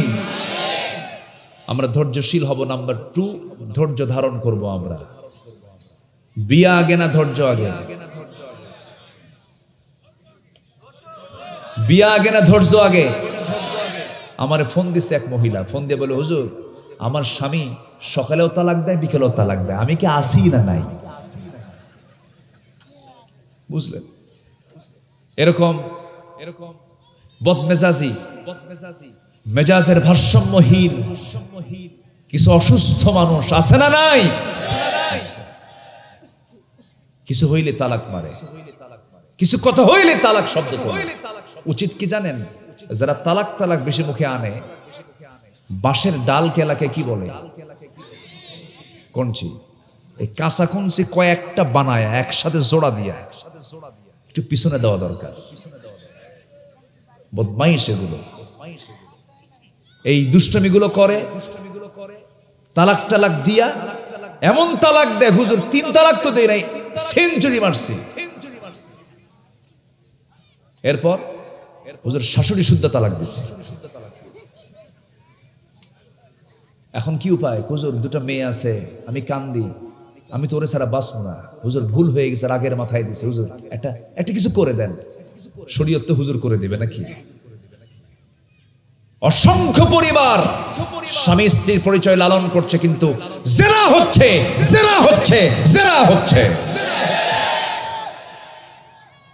শুধুমাত্র মেজাজের ভারসাম্যহীনতার কারণে, ধৈর্য ধারণ না করার কারণে। তাহলে ওটা কি ওই ব্যক্তি যে এগুলো করে, ও কি রহমত পাবে না গজব পাবে? আর ধৈর্য ধরলে কি পাবে? রহমত পাবে। ধৈর্য ধারণ করার শক্তি দাও গো মেহেরবান, আমায় দাও গো মেহেরবান। বুকের ভেতর ব্যথার নদী বইছে অবিরাম, বইছে অবিরাম। ধৈর্য ধারণ করার শক্তি দাও গো মেহেরবান, আমায় দাও গো মেহেরবান। জোরে বলি আমিন। কোন নবী সফল হতে পারতেন না যদি কিনা থাকতো ধৈর্য, সবর। এটা এমন একটা গুণের নাম, যে গুণ থাকলে পরে গোটা পৃথিবী জয় করা যায়। ধৈর্য, সবর, এটা বিশাল একটা যোগ্যতা। বাগান বানাতে পরিশ্রম হয়, জঙ্গল করতে গিয়ে পরিশ্রম লাগে? জঙ্গল এমনি হয়, আর বাগান পরিশ্রম করতে হয়। রাগ, এটা জঙ্গল। রাগ কি বলেন? রাগ কি? জঙ্গল। আর ধৈর্য কি? বাগান, ধৈর্য বাগান। আমরা ধৈর্যশীল হব, জোরে বলি ইনশাআল্লাহ। এক জায়গায় না, সব জায়গায়, সব জায়গায়। মেয়েরা একটু বাঁকা প্রবণ হয়, বউরা, আল্লাহ পাক নারীকে একটু বাঁকা প্রবণ করেছেন। ওরা যা বোঝে উল্টান খুব কঠিন, সেই তালেই থাকতে হবে। 4 স্ত্রী গন্ডগোল লাগছে, নবীর সামনে এসে বলে, হুজুর আপনি সত্যি করে বলুন তো আপনি কাকে বেশি ভালোবাসেন? আমার নবীজি বললেন, এই প্রশ্নের জবাব তো আমি এখন দিতে পারবো না, আমাকে চিন্তা করে উত্তর দিতে হবে। মানে 4 জনই বলতেছে হুজুর আমাকে বেশি ভালোবাসেন, রাসূল আমাকে বেশি ভালোবাসেন। 4 জনকে পাঠায় দিলেন, ধমক দিলেন না, যাও বলবো কালকে। সন্ধ্যা হয়ে গেছে, 8টা খেজুর হাতের মধ্যে নিলেন, 2টা খেজুর করে প্রথম স্ত্রী আম্মা জান আয়েশার ঘরে গিয়ে বলছেন, আয়েশা আমি তোমাকে দারুণ ভালোবাসি, আই লাভ ইউ। কি আস্তে কয়, এটা বলা জায়েজ আছে না নাই? অন্যের বউ নাকি? অন্যের বউকে না নিজের বউকে? হ্যাঁ, নিজের বউকে সারাদিন কয়, কোনো সমস্যা নাই। আমার নবীজি বলেন, আয়েশা দারুণ মোহব্বত করে তোমাকে এই 2টা খেজুর লুকায় লুকায় দিয়ে গেলাম, কিন্তু এই 2টা খেজুর যে তোমাকে দিলাম এই তথ্য তুমি কাউকে বলবা না, অন্য কোন স্ত্রীর কানে যেন না যায়। 2য় স্ত্রীর ঘরে গিয়ে একই কথা বললেন, 2টা খেজুর দিয়ে আসলেন। 3য় স্ত্রীর ঘরে একই কথা বললেন। 4র্থ স্ত্রীর ঘরে একই কথা বললেন, খেজুর 2টা দিয়ে আসলেন। বুক ভরা নিয়া পরের দিন সকালবেলা 4 স্ত্রী নবীর সামনে চলে আসছেন আর বলছেন, হুজুর আপনি আজকে জানাতে চেয়েছেন আপনি কাকে সবচেয়ে বেশি ভালোবাসেন। রাসূল একটা মুস্কি হাসি মেরে বললেন, ও আমার স্ত্রী 4 জন, আমি তাকেই সবচাইতে বেশি ভালোবাসি, গত রাত্রিতে যাকে আমি লুকায় লুকায় 2টা খেজুর দিয়ে আসছি। যা, সুবহানাল্লাহ বলবেন না? রাগ করা লাগলো, আজ থেকে রাগ করা লাগলো। সুন্দর সুন্দর কথা বলা শিখবো আমরা। সুন্দর কথা জানলে পরে গোটা পৃথিবী জয় করা যায়। আল্লাহ রাব্বুল আলামিন বলেন, ওয়াকুলু লিন-নাসি হুসনা। যখন তোমরা মানুষের সঙ্গে কথা বলবে সুন্দর করে কথা বলবে, দাওয়াত যখন দেবে সুন্দর করে দাওয়াত দেবে, সকালে বলবে বিকালে বলবে, ধৈর্য ধরে তাকে বারবার দাওয়াত দেবে। আমার রাসূল আবু জেহেলকে 1000-12টা বেশি বার দাওয়াত দিয়েছেন, বিরক্ত হয়েছেন নাকি? ধৈর্যের পিরামিড হতে হবে। এক একজন নবী ধৈর্যের পিরামিড ছিলেন। একজন নবী, যে নবীর ভিতরে একটু রাগ বেশি ছিল, মেজাজটা বেশি ছিল, সে নবীর নামটা কি বলুন? সরি, এত জোরে বললেন, সব তো ওয়াজ জানে দেখতেছি, মাশাআল্লাহ বলি আলহামদুলিল্লাহ। খুব রাগ ছিল, প্রচন্ড মেজাজে ছিলেন তিনি। খেপে গেলে তাফসীর আসছে তার চুলগুলো খাড়া হয়ে টুপি ভেদ করে চলে যেত, এত রাগ। থাপ্পুর মারা ছিল তার অভ্যাস। প্রথম থাপ্পুর খাইছে কে? বলেন কে খাইছে? 2 বছর বয়সে থাপ্পুর খায় চিত হয়ে পড়ছে। ফেরন গোত্রের একটা লোক বারবার বেয়াদবি করছে, তিনি বারবার তাকে বোঝানোর চেষ্টা করছেন, বোঝে না। তো বোঝে না বলেই মারছেন এক থাপ্পড়। এক থাপ্পড় খায়া শাসন করার নিয়তে মারলেন। থাপ্পড় মারাও সারা, মরে যাওয়া সারা। এখন আল্লাহকে বলে, আল্লাহ এটা কোন ঘটনা ঘটায় দিলা তুমি? আমি থাপ্পড় মারলাম ওকে শাসন করার জন্য, ও গেছে মইরা, দোষ আমার না, মার্ডার কেসের আসামি তুমি আল্লাহ নিজে। কি কথা কি বুঝতেছেন? মুসা কালিমুল্লাহ যাকে বলা হয়। আল্লাহ বললেন, শোনো, প্যাসপুস বাদ দিয়ে দেশ ছাড়ো, তোমার বিরুদ্ধে হত্যার হুলিয়া জারি হয়েছে, তুমি এখন যাও। থাকতে পারলেন না, খুব রাগ তো। আল্লাহ পাক রাগটাকে দমায় নিয়ে আসতেছেন, সবর ধৈর্য নিয়ে আসো। চলে গেলেন, ওই দেশ ছাড়লেন, মাদিয়ান চলে গেলেন, কূপের ধারে দাঁড়ালেন, কূপ থেকে পানি পান করলেন। এরপর দেখতে পেলেন 2 জন মহিলা বালতি নিয়ে দাঁড়ায় আছে। বলতেছেন, মা ফি মুশকিলা, কোনো প্রবলেম নাকি? হ্যাঁ, কি প্রবলেম? পানি তুলে নিয়ে যাও কূপ থেকে। পারবো না আমরা। কেন? ঢাকনা টান দিতে বহু লোক লাগে। মুসা আলাইহিস সালাম মনে মনে ভাবলেন, বেচারি মহিলা, অসহায় মানুষ, সন্ধ্যার পরে কষ্ট হবে, সাহায্যের জন্য আগায় গেলেন। বললেন, বালতিটা দিয়ে দাও। বালতি হাতের মধ্যে নিলেন, উপরে ঢাকনা টান দিতে 7 থেকে 8 জন লোকের প্রয়োজন হয়। বাম হাতে ধরলেন, ফিকে মারলেন, সিটকে পড়ে গেল। 2 মহিলা কাঁপে আর কয়, মানুষ অন্য কিছু। নবীদের গায়ের শক্তি কম না বেশি? হাদিস আসছে, আল্লাহ পাক আমার নবীর দেহের মধ্যে জান্নাতে 100 জন পুরুষের চাইতেও বেশি শক্তি দান করেছেন। জোরে বলেন সুবহানাল্লাহ।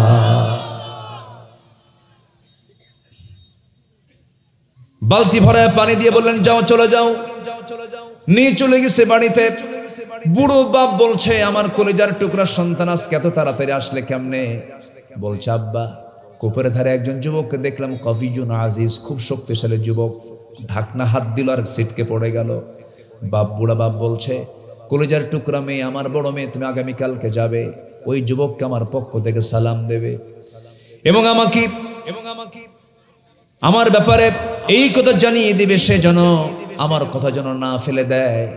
আমি তাকে আমার বাড়িতে দাওয়াত করলাম, আমার সঙ্গে যেন পরিচিত হয়ে যায়। যাও, চলে যাও। পরের দিন চলে গেছে, গিয়ে বলছে, আব্বা আপনাকে সালাম জানিয়েছেন। আবু না শাইখুন কাবীর, বুড়া মানুষ, চামড়াগুলো কুঁচকে গেছে, চলতে পারেন না, হাঁটতে পারেন না, আমাদের বাড়িতে আপনাকে আসতে হবে। মুসা আলাইহিস সালাম মনে মনে ভাবলেন, দূরদেশ, নতুন দেশ, কেউ চিনি না, রাস্তাঘাটও চিনি না, মানুষজন চিনি না, ভালোই তো হলো, ভালোই তো মিলে গেল।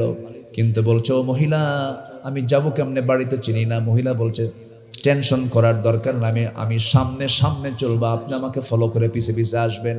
মুসা বলছেন, মহিলা, তুমি আমাকে বুঝতে ভুল করেছো, আমি তেমন পুরুষ নই যে পুরুষ মহিলার পিছে পিছে হাঁটবে। দেখছেন, সুবহানাল্লাহ বলবেন না? আমি মহিলার পিছে পিছে হাঁটার মানুষ না, কারণ আমার চোখের গুনাহ হোক, আমি এটা চাই না। আমি সামনে সামনে চলবো, তুমি নারী আমার পিছে পিছে চলবে, ইমামরা পিছে থাকবে না, সামনে থাকবে। বলেন তো, ইমাম নারী জাত না পুরুষ জাত? বলেন, ইমাম হবে পুরুষ জাত না নারী জাত? অতএব পুরুষ চলবে পিছনে না সামনে? আজ পর্যন্ত ম্যাক্সিমাম টাইমে দেশের মানুষ চলেছে পুরুষের পিছনের সামনে, পুরুষের পিছনে না নারীর পিছনে। আর যেন ভুল না হয়, রাজি আছেন তো ইনশাআল্লাহ? মুসা আলাইহিস সালাতু ওয়াস সালাম এবার বলেন, আমি পিছে পিছে থাকবো না, আমি সামনেই চলে যাব। ও মহিলা, বেশি কথা বলতে পারবে না, তুমিও একজন পরনারী, আমি একজন পরপুরুষ, বেশি কথা বলা যাবে না, প্যাঁচ লেগে যাবে। শুধু 2টা শব্দ আমি তোমাকে বলার পারমিশন দিলাম, সেটা হলো, যদি ভুল করি বামে যাই তখন বলতে হবে ডান, আর ভুল করে যদি ডানে চলে যাই বলতে হবে বাম। ডান বাম, এই 2টা শব্দ ছাড়ার কোনো শব্দ তোমার উচ্চারণ করা যাবে না। কি হলো?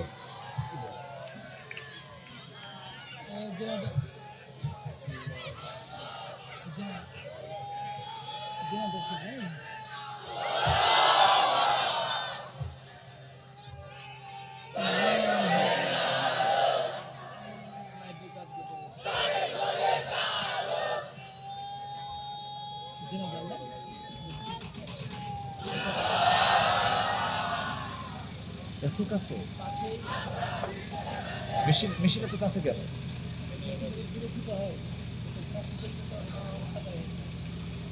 মেশিন এত কাছে? জি, বিদ্যুৎ চলে গেল, তো মেশিন এত কাছে কেন?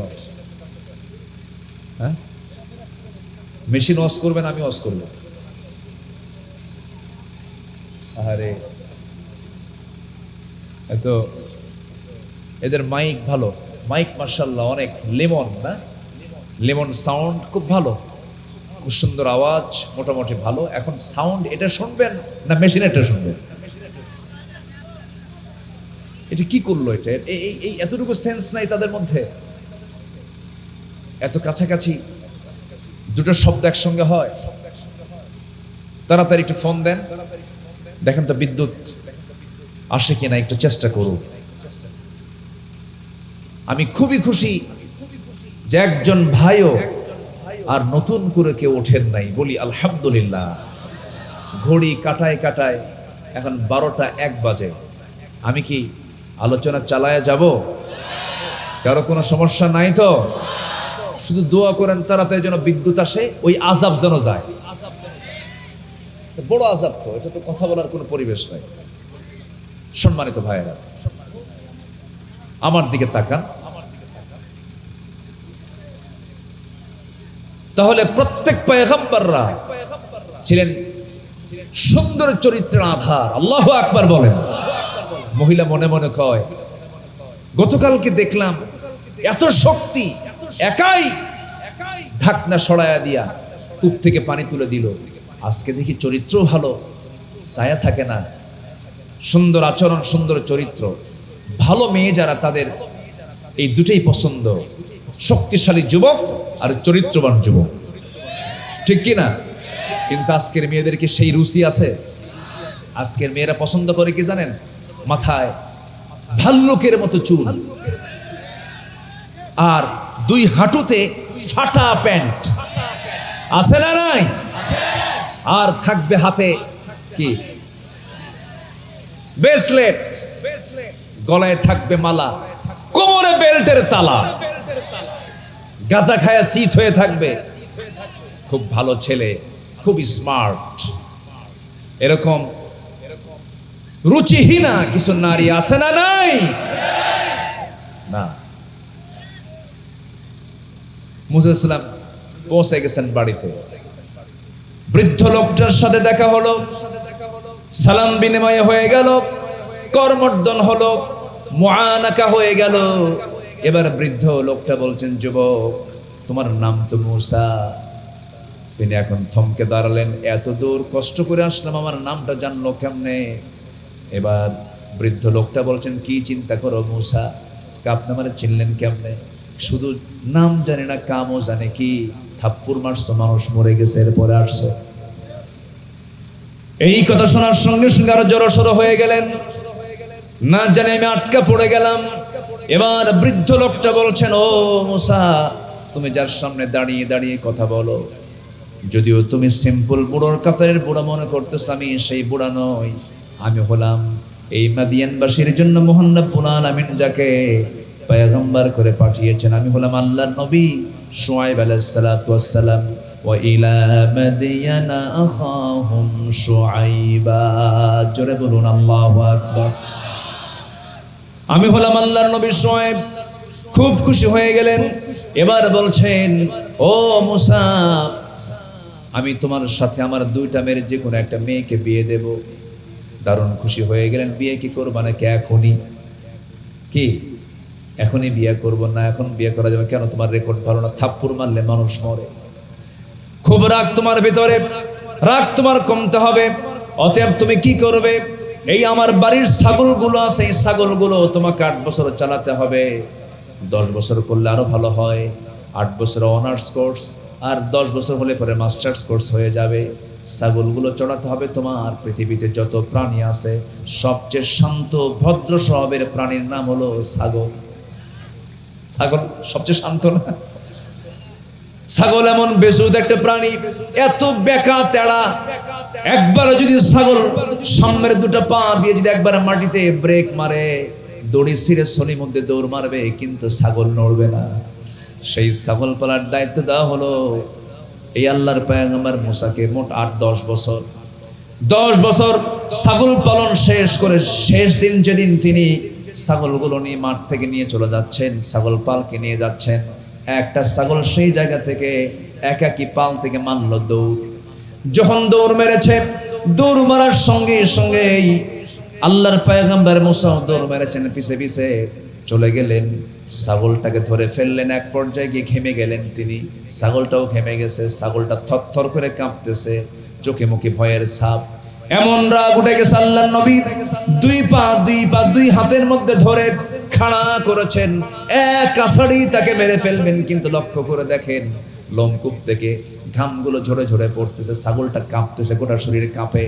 দুই হাত থেকে ছেড়ে দিয়া বুকের সঙ্গে আলিঙ্গন করে বলছেন, ছাগল তোরে মাইরা লাভ কি? তুই তো ছাগল, মেরে কোনো লাভ নাই, ধৈর্য চলে আসছে। আল্লাহ বলছেন, মুসা রাগ কমে গেছে, তোমারে নবুয়ত দিয়ে দিলাম। জোরে কান সুবহানাল্লাহ। ধৈর্য আছে যার বিজয় আছে, তার রহমত আছে, তার সে আল্লাহর রহমত পাবে। আল্লাহ রাব্বুল আলামিন বলেন, وأطيعوا الله ورسوله ولا تنازعوا فتفشلوا وتذهب ريحكم واصبروا إن الله مع الصابرين সূরাতুল আনফাল আয়াত নম্বর 46 ধৈর্যের সঙ্গে আল্লাহর সম্পর্ক আছে ধৈর্য আছে যার আল্লাহর সঙ্গে সম্পর্ক আছে তার ধৈর্য নাই যার আল্লাহর সঙ্গে সম্পর্ক নাই তার আল্লাহর রহমত পেতে হলে কয়টা উপায় লাগবে বলেন 15টা বলেন কয়টা এক নাম্বার হলো তাকওয়া নাম্বার 2 হলো ধৈর্য নাম্বার 3 হলো ইবাদতে মনোনিবেশ দেওয়া ইবাদতে মনোযোগী হওয়া অত্যন্ত গুরুত্ব দিয়ে ইবাদতে মনোযোগী হওয়া وما أمروا إلا ليعبدوا الله مخلصين له الدين حنفاء ويقيموا الصلاة ويؤتوا الزكاة وذلك دين القيمة জোরে বলুন আল্লাহু আকবার নামাজের মধ্যে মন থাকার দরকার আছে না নাই খাশিউন হতে হবে নামাজে মনোযোগ থাকতে হবে মনোযোগের নামাজি ছিলেন সাইয়েদনা আলীর কথা মনে হয়ে গেল যুদ্ধের ময়দানে যুদ্ধ করতে গিয়ে পায়ের মধ্যে তীর ঢুকেছে সেই তীরটা কেউ বের করতে পারে না হাত দিলেই তীর হাওমাও করে কান্দেন উয়া করেন কেউ তার পা থেকে তীরটা বের করতে পারছে না পরামর্শ চাওয়া হলো রাসূল থেকে আমার রাসূল বলেন শোনো আমার সাহাবীরা আমার আলী নামাজের মধ্যে তার কেমন মনোযোগ আমি রাসূল জানি তোমরা আমার আলী যখন নামাজে দাঁড়াবে সেই সময় তোমরা তার পা থেকে টান মেরে তীরটা বের করে নিবা সাইয়েদনা আলী নামাজে দাঁড়াইছেন তার পা থেকে তীরটা টান মারা হচ্ছিল কিতাবে আসে চামড়াগুলো খুলে খুলে আসতেছে রক্তগুলো গড়ে গড়ে পড়ছে গোশতগুলো ছিঁড়ে ছিঁড়ে আসতেছে নামাজের মধ্যে সাহাবীরা তার পা থেকে টান মেরে তীরটা বের করলেন এত বড় ক্ষত করে তার পা থেকে তীরটা বের করা হলো নামাজের মধ্যে বিন্দু পরিমাণ আলীর মুখ থেকে কোনো আওয়াজ বের হয় নাই নামাজ শেষ করেছেন বললেন আমার পা থেকে কে তীরটা বের করে নিল কোন সময় তীরটা বের করে নিল নামাজের সময় আলী বলছেন আল্লাহর নামের কসম করে বলি আমি আলী চুল পরিমাণ কোনো টের পাই নাই জোরে কোন সুবহানাল্লাহ মনোযোগ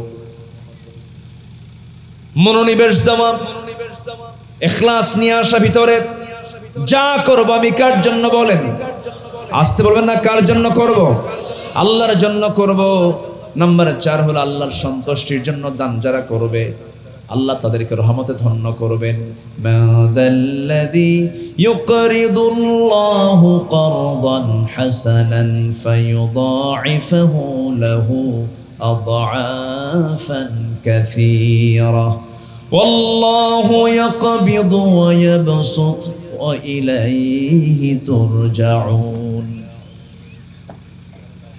জোরে বলুন আল্লাহু আকবার আরো জোরে আল্লাহু আকবার আল্লাহর পথে আমরা দান করব আল্লাহ আমাকে আপনাকে মহা পুরস্কারে পুরস্কৃত করবেন আল্লাহ আমাকে আপনাকে ডাবল ডাবল দিয়ে দিবেন আল্লাহ আমাকে যা দিবেন তার সমকক্ষ পৃথিবীর কেউ দিতে পারবে নাকি আসতে বলবেন না পারবে নাকি পারবে না অতএব দান করব কার পথে আসতে বলবেন না কার পথে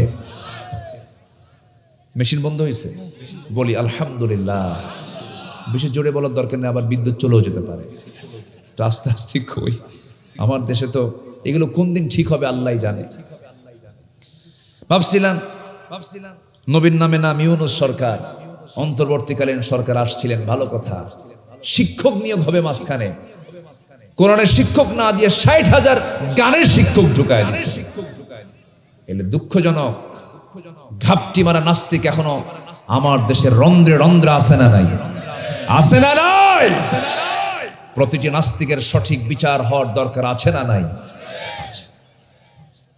রাসূলকে নিয়ে বাজে কথা বলা কোরআনকে অবমাননা করা দ্বীনকে নিয়ে কটাক্ষ করা এদের জিহ্বা টেনে ছেড়া দরকার এদের রক্ত মাংস হাড় হাড্ডি কুত্তা বিলাই দিয়ে খাওয়ানো দরকার উচিত ছিল কিন্তু কি বলবো আর আমরা আগামীর দিনকে আমরা ইসলামের রঙে রঙিন করতে চাই জোরে বলি ইনশাআল্লাহ নাম্বার 5 আল্লাহর স্মরণে লিপ্ত থাকা, সর্বক্ষণ আমি স্মরণ করব কার, জিকির করব কার। আমার চোখ প্রতি মিনিটে, এই চোখের পলক প্রতি মিনিটে 15 থেকে 20 বার আপ ডাউন করে। কে করায় দেন? কানের মধ্যে ময়লা থাকে না, ময়লা, এই ময়লাকে এলাকায় কি বলে? গরু খায়, এটার নাম কি বলে? ইয়ারক্স, কানের ময়লা। এটা আল্লাহ দিয়ে দিয়েছেন। কেন জানেন? এটার কারণ হলো এই ময়লা যদি না থাকতো বড় সমস্যা হয়ে যেত। এটার স্বাদ হলো তিতা, তিক্ত। এটা জিহ্বা একদিন নিয়ে টেস্ট করে, কানের এটা তিক্ত।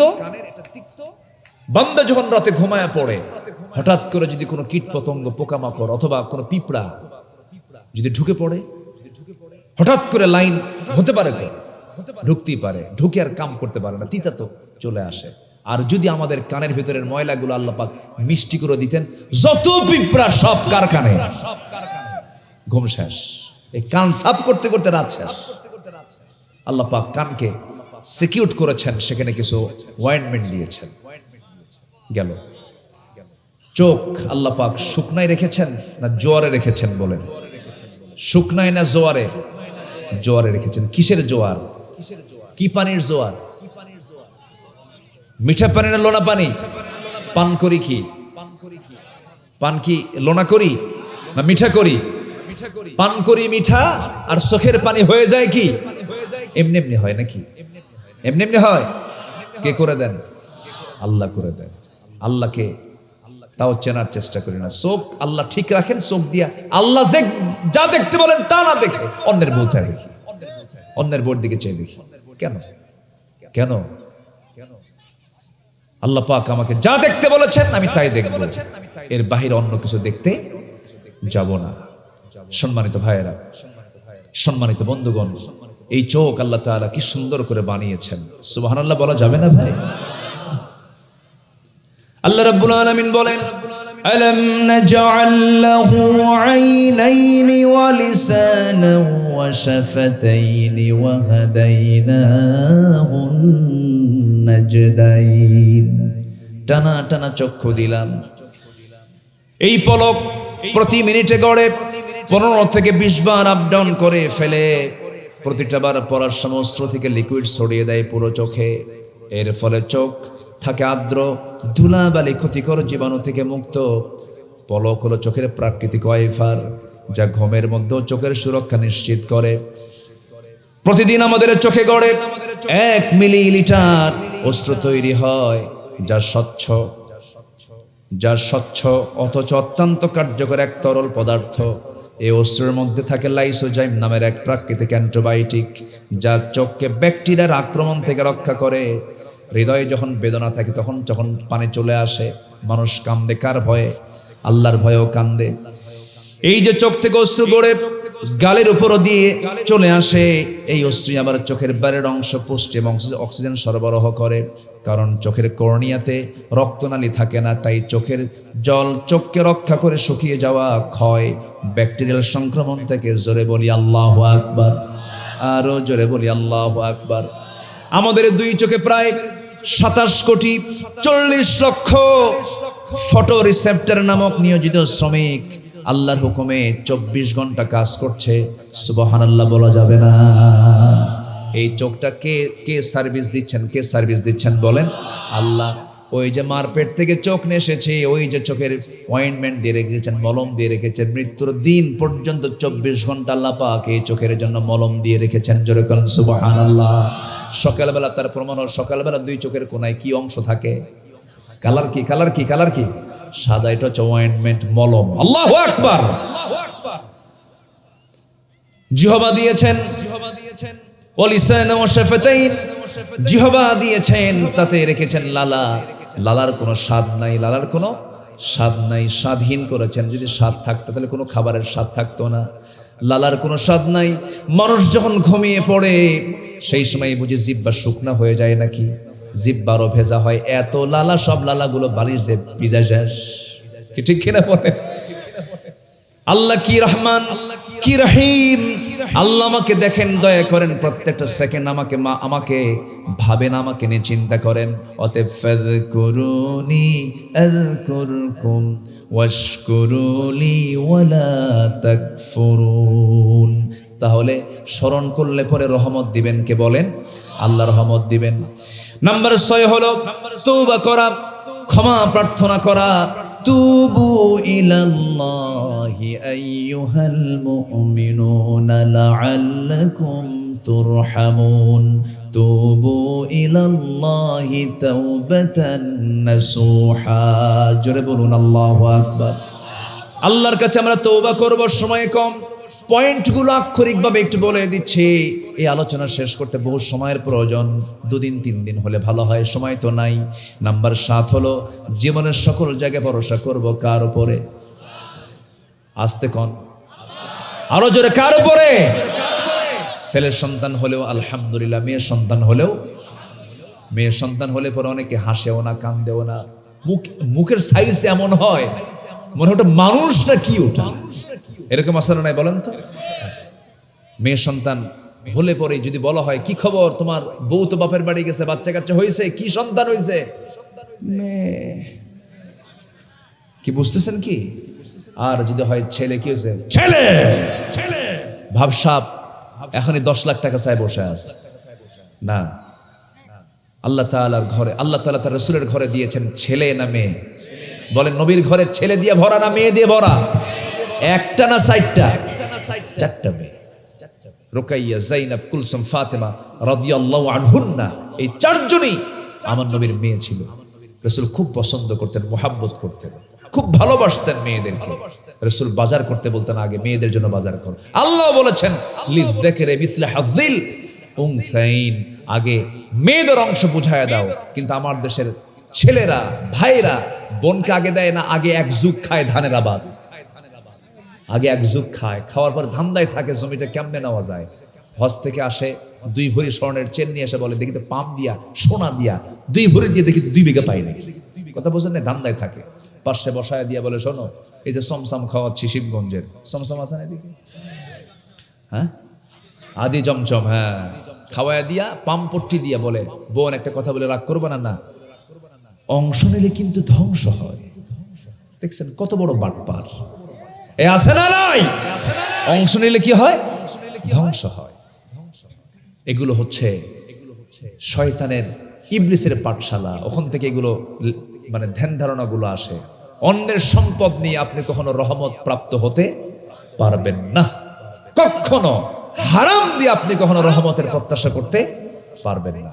আল্লাহর রহমত পেতে হলে ভরসা করতে হবে বনের সম্পত্তিতে না আল্লাহর উপরে? বলেন কার উপরে? কার উপরে? আল্লাহর উপর ভরসা করব আমরা। সম্পদ বাড়ায় দিবেন কে? কে সম্পদ বাড়ায় দিবেন? হিংসা করে কি সম্পদ বাড়ে? জমি কিনে একজন, ঘুম হয় না আরেকজনের। জমি শুধু জমি একজন কিনছে, হাই রে হাই করছে কি, এরকম আছে না? সারা রাত শুধু মাথায় থাবড়ায় আর বলে ও জমি কিনছে, ও জমি কিনছে। কাজটা হলো কি?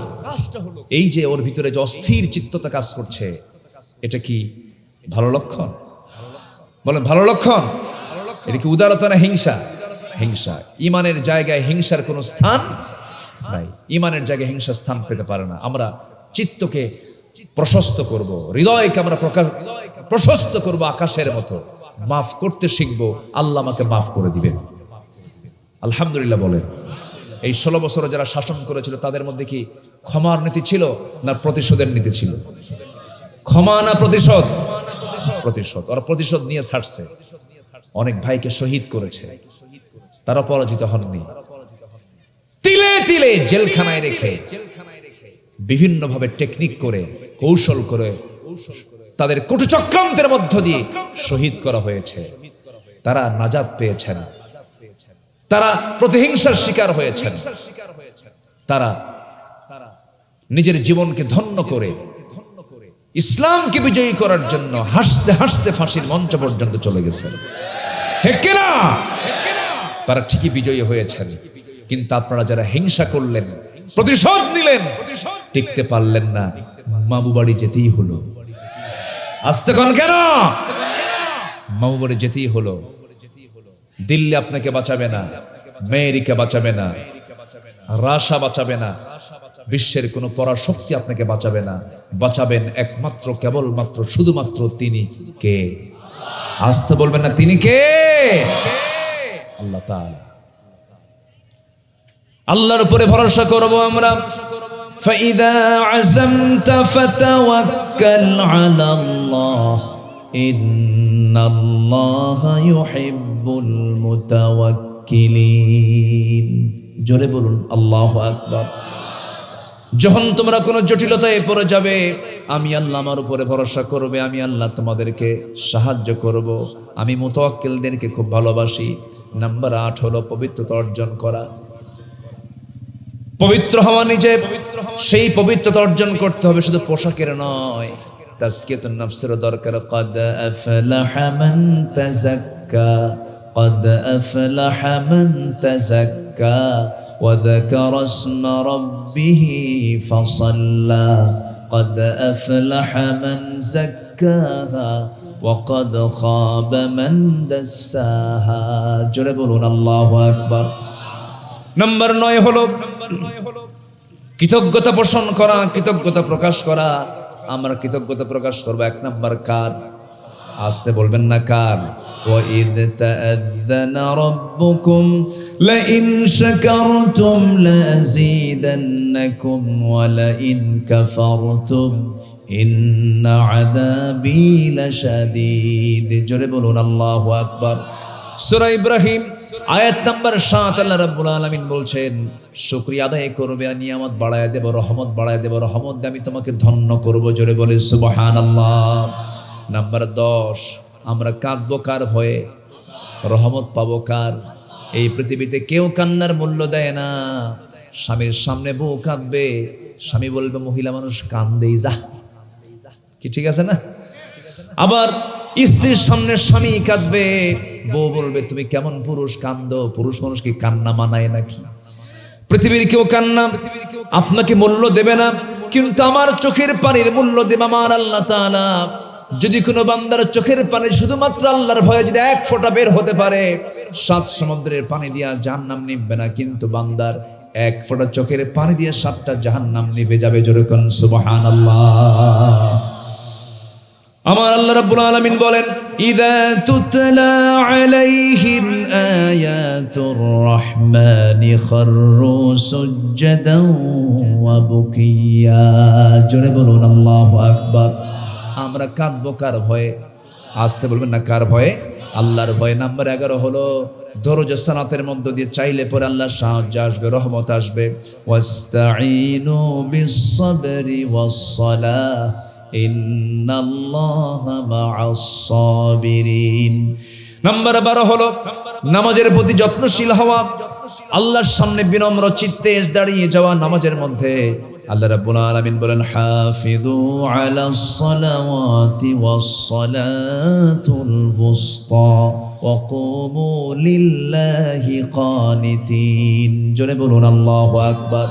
সূরাতুল বাকারা আয়াত নাম্বার 238।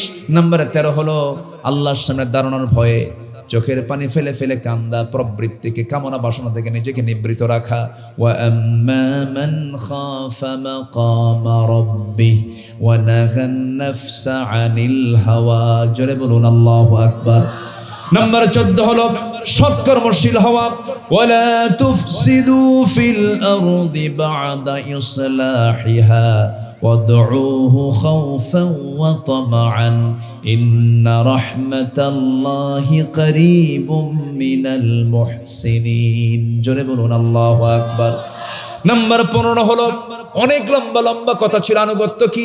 আনুগত্যের ব্যাখ্যা ছিল অনেক লম্বা। 15 নম্বর হলো আনুগত্য করতে হবে আল্লাহর এবং রাসূলের। ওয়া আতিউল্লাহা ওয়ার রাসূল লাআল্লাকুম তুরহামুন। আলে ইমরান আয়াত নাম্বার 132। আল্লাহ রাব্বুল আলামিন বলেন, আমি আল্লাহ আমার আনুগত্য করো, আমার নবীর আনুগত্য করো, সব রহমত আমি তোমাকে দেব। আল্লাহু আকবার। আনুগত্য হবে কয়জনের? মূলত কয়জনের? 1 নাম্বার কে? নাম্বার 2 হচ্ছে মুহাম্মদ সাল্লাল্লাহু। শুয়ে আছেন কোথায়? বলেন শুয়ে আছেন কোথায়? মন কি যেতে চায় মদিনায়? সবার কি মন যেতে চায়?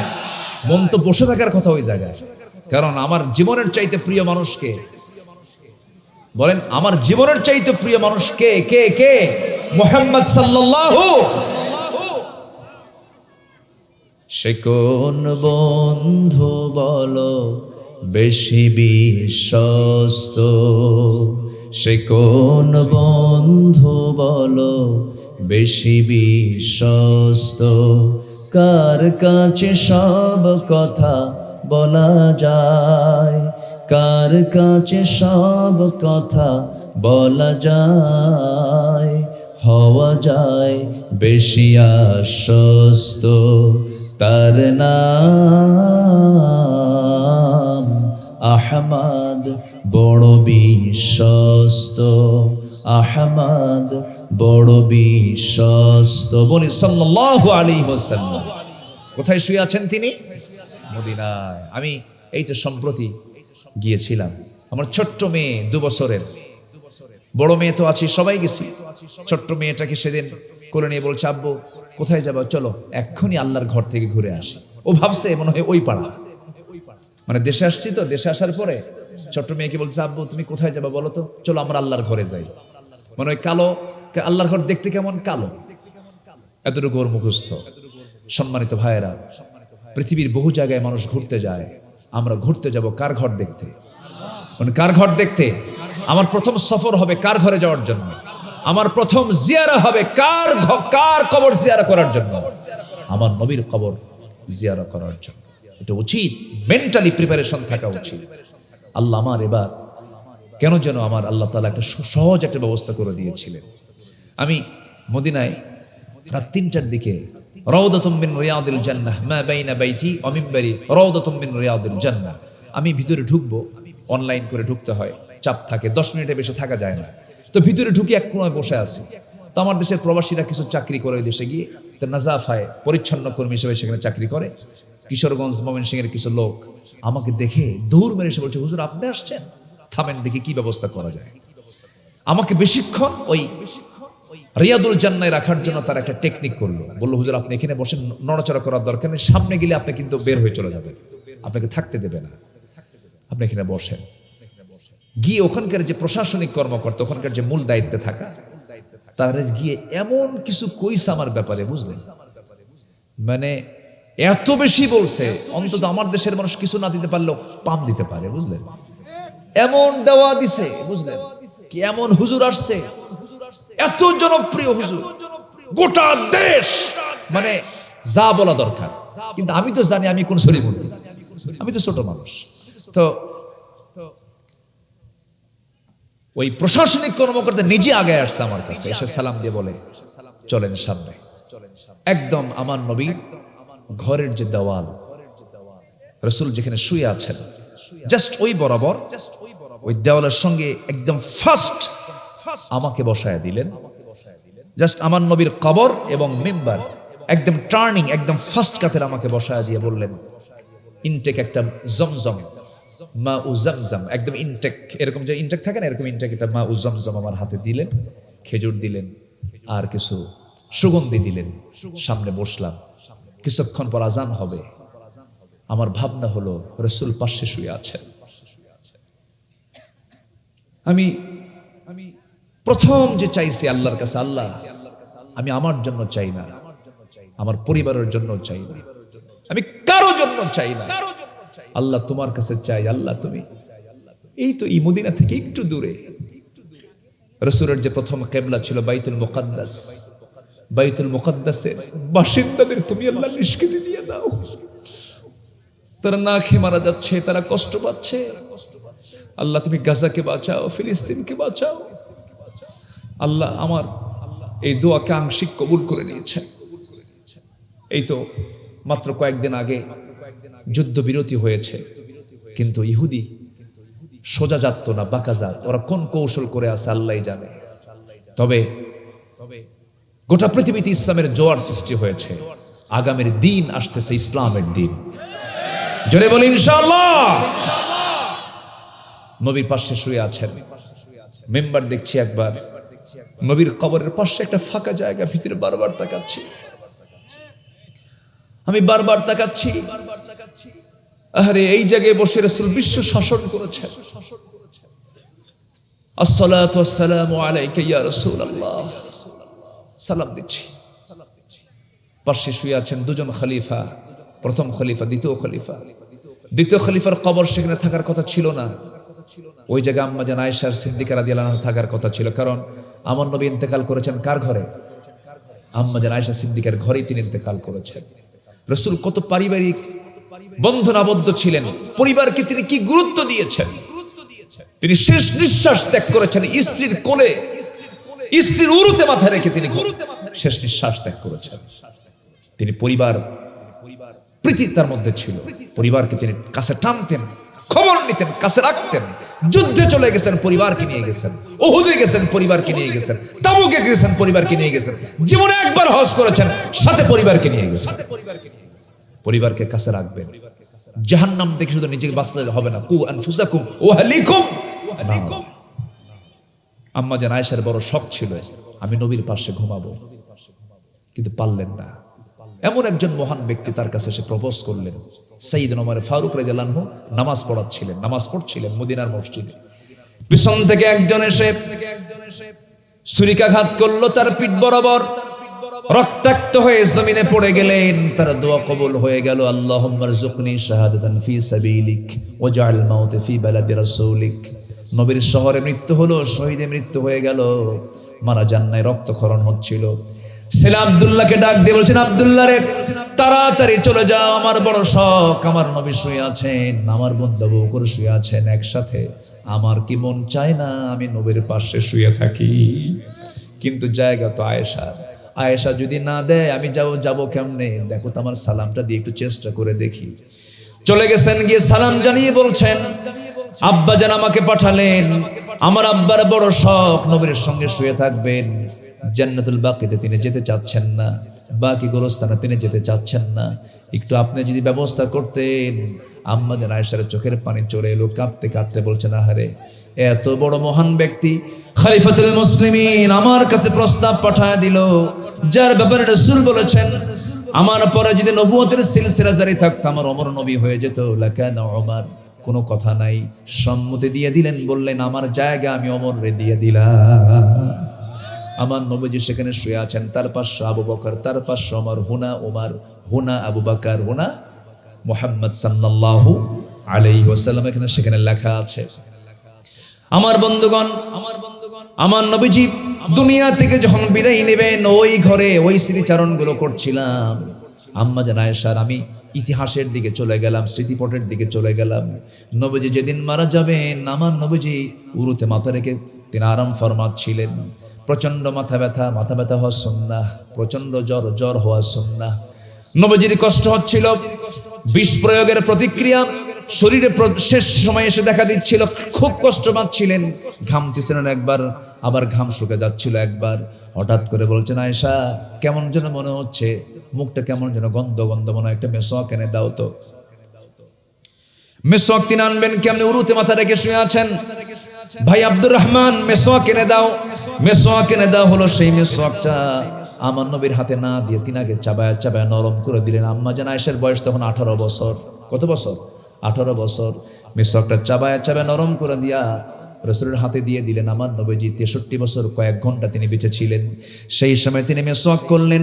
মেসওয়াক শুরু করার আগে মেসওয়াকের আগে লেগে থাকা থুতুগুলো চুষে পান করে বলছেন, আয়েশা আমি তোমাকে দারুণ মোহাব্বত করি, আমি তোমার কিছু হক আদায় করলাম, আমি তোমাকে ভালোবাসি আয়েশা। আম্মা জান আয়েশা একদিন বলতেছেন, হুজুর আপনি আমার জন্য দোয়া করুন, আল্লাহ যেন আমারে মাফ করে দেয়। দোয়া করছেন, আল্লাহ আমার আয়েশার আগের পরের সকল গুনাহগুলো মাফ করো। আম্মা জান আয়েশার আনন্দ দেখে বারবার তিনি আনন্দ প্রকাশ করছেন। রাসূল আমার জন্য দোয়া করেছেন, রাসূল আমার জন্য দোয়া করেছেন। রাসূল বলছেন, আয়েশা এত খুশি কেন? হুজুর আপনার দোয়া অবশ্যই আল্লাহর দরবারে কবুল হয়ে গেছে, আমাকে আল্লাহ পাক মাফ করে দিয়েছেন।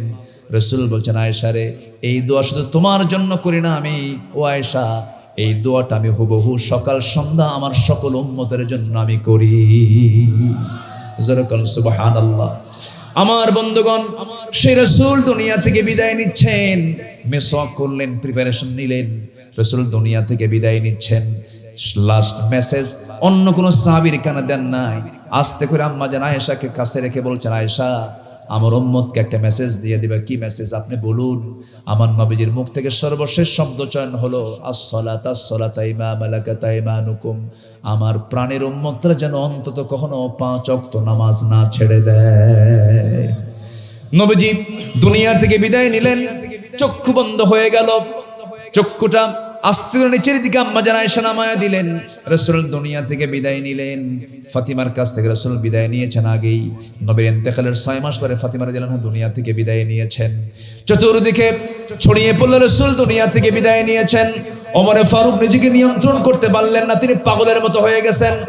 হাত যেখানেই যায় সেখানে তিনি আঘাত করেন, তরবারি উঁচু করে বলেন, না রাসূল মারা যেতে পারেন না, বললে আমি তাকে মেরে ফেলবো। অস্থির চিত্ততায় ভুগছিলেন। এমন সময় আবু বকর সিদ্দিক রাদিয়াল্লাহু আনহু তিনি করলেন কি, তার হাতটা চেপে ধরলেন আর বলছেন, ওয়ামা মুহাম্মাদুন ইল্লা রাসূল ক্বাদ খালাত মিন ক্বাবলিহির রাসূল। এই আয়াত বলে তাকে ঠান্ডা করলেন। রাসূল দুনিয়া থেকে বিদায় নিয়েছেন। বিদায় নেওয়ার সময় আমার স্মরণ আছে না নাই বলেন? আমার স্মরণ আছে না নাই বলেন? আছে। দুনিয়াতে যতদিন ছিলেন আমার স্মরণ তিনি করেছেন, কবরে শুয়ে শুয়ে স্মরণ করছেন। কাল হাসরে সবাই বলবেন নাফসি নাফসি, আমার নবীজি বলবেন উম্মতি উম্মতি। আমাদের সবাইকে আল্লাহ তাআলা জীবনের চাইতে বেশি রাসূলকে মুহাব্বত করার তৌফিক দান করুন। জোরে বলি আমিন। রহমত পাবো কার? বলেন রহমত পাবো কার? তাহলে আনুগত্য হবে 1 নাম্বার কার? নাম্বার 2 হচ্ছে মুহাম্মদ সাল্লাল্লাহু আলাইহি ওয়াসাল্লাম। এই 15টি বিষয় আল্লাহ পাক আমাদের মাথায় রেখে বাকি জীবনে বাস্তবায়ন করার তৌফিক দান করুন। আমি কথা বাড়াবো না, অনেক কষ্ট দিয়েছে আপনাদের, বেশি সময় নিয়ে ফেলছি না? আমি শেষ করে দেই? শেষ করব না, আলোচনা চলুক, হুজুর মরুক। বসুন সম্মানিত ভাইয়েরা, একটু মাহফিল কমিটি আমার কাছে একটু আবদার করেছেন, একটু যদি ব্যাগ যায়, চাদর যায়, দৌড় মারবেন? দৌড় মারবেন? একটু ব্যাগ যাবে।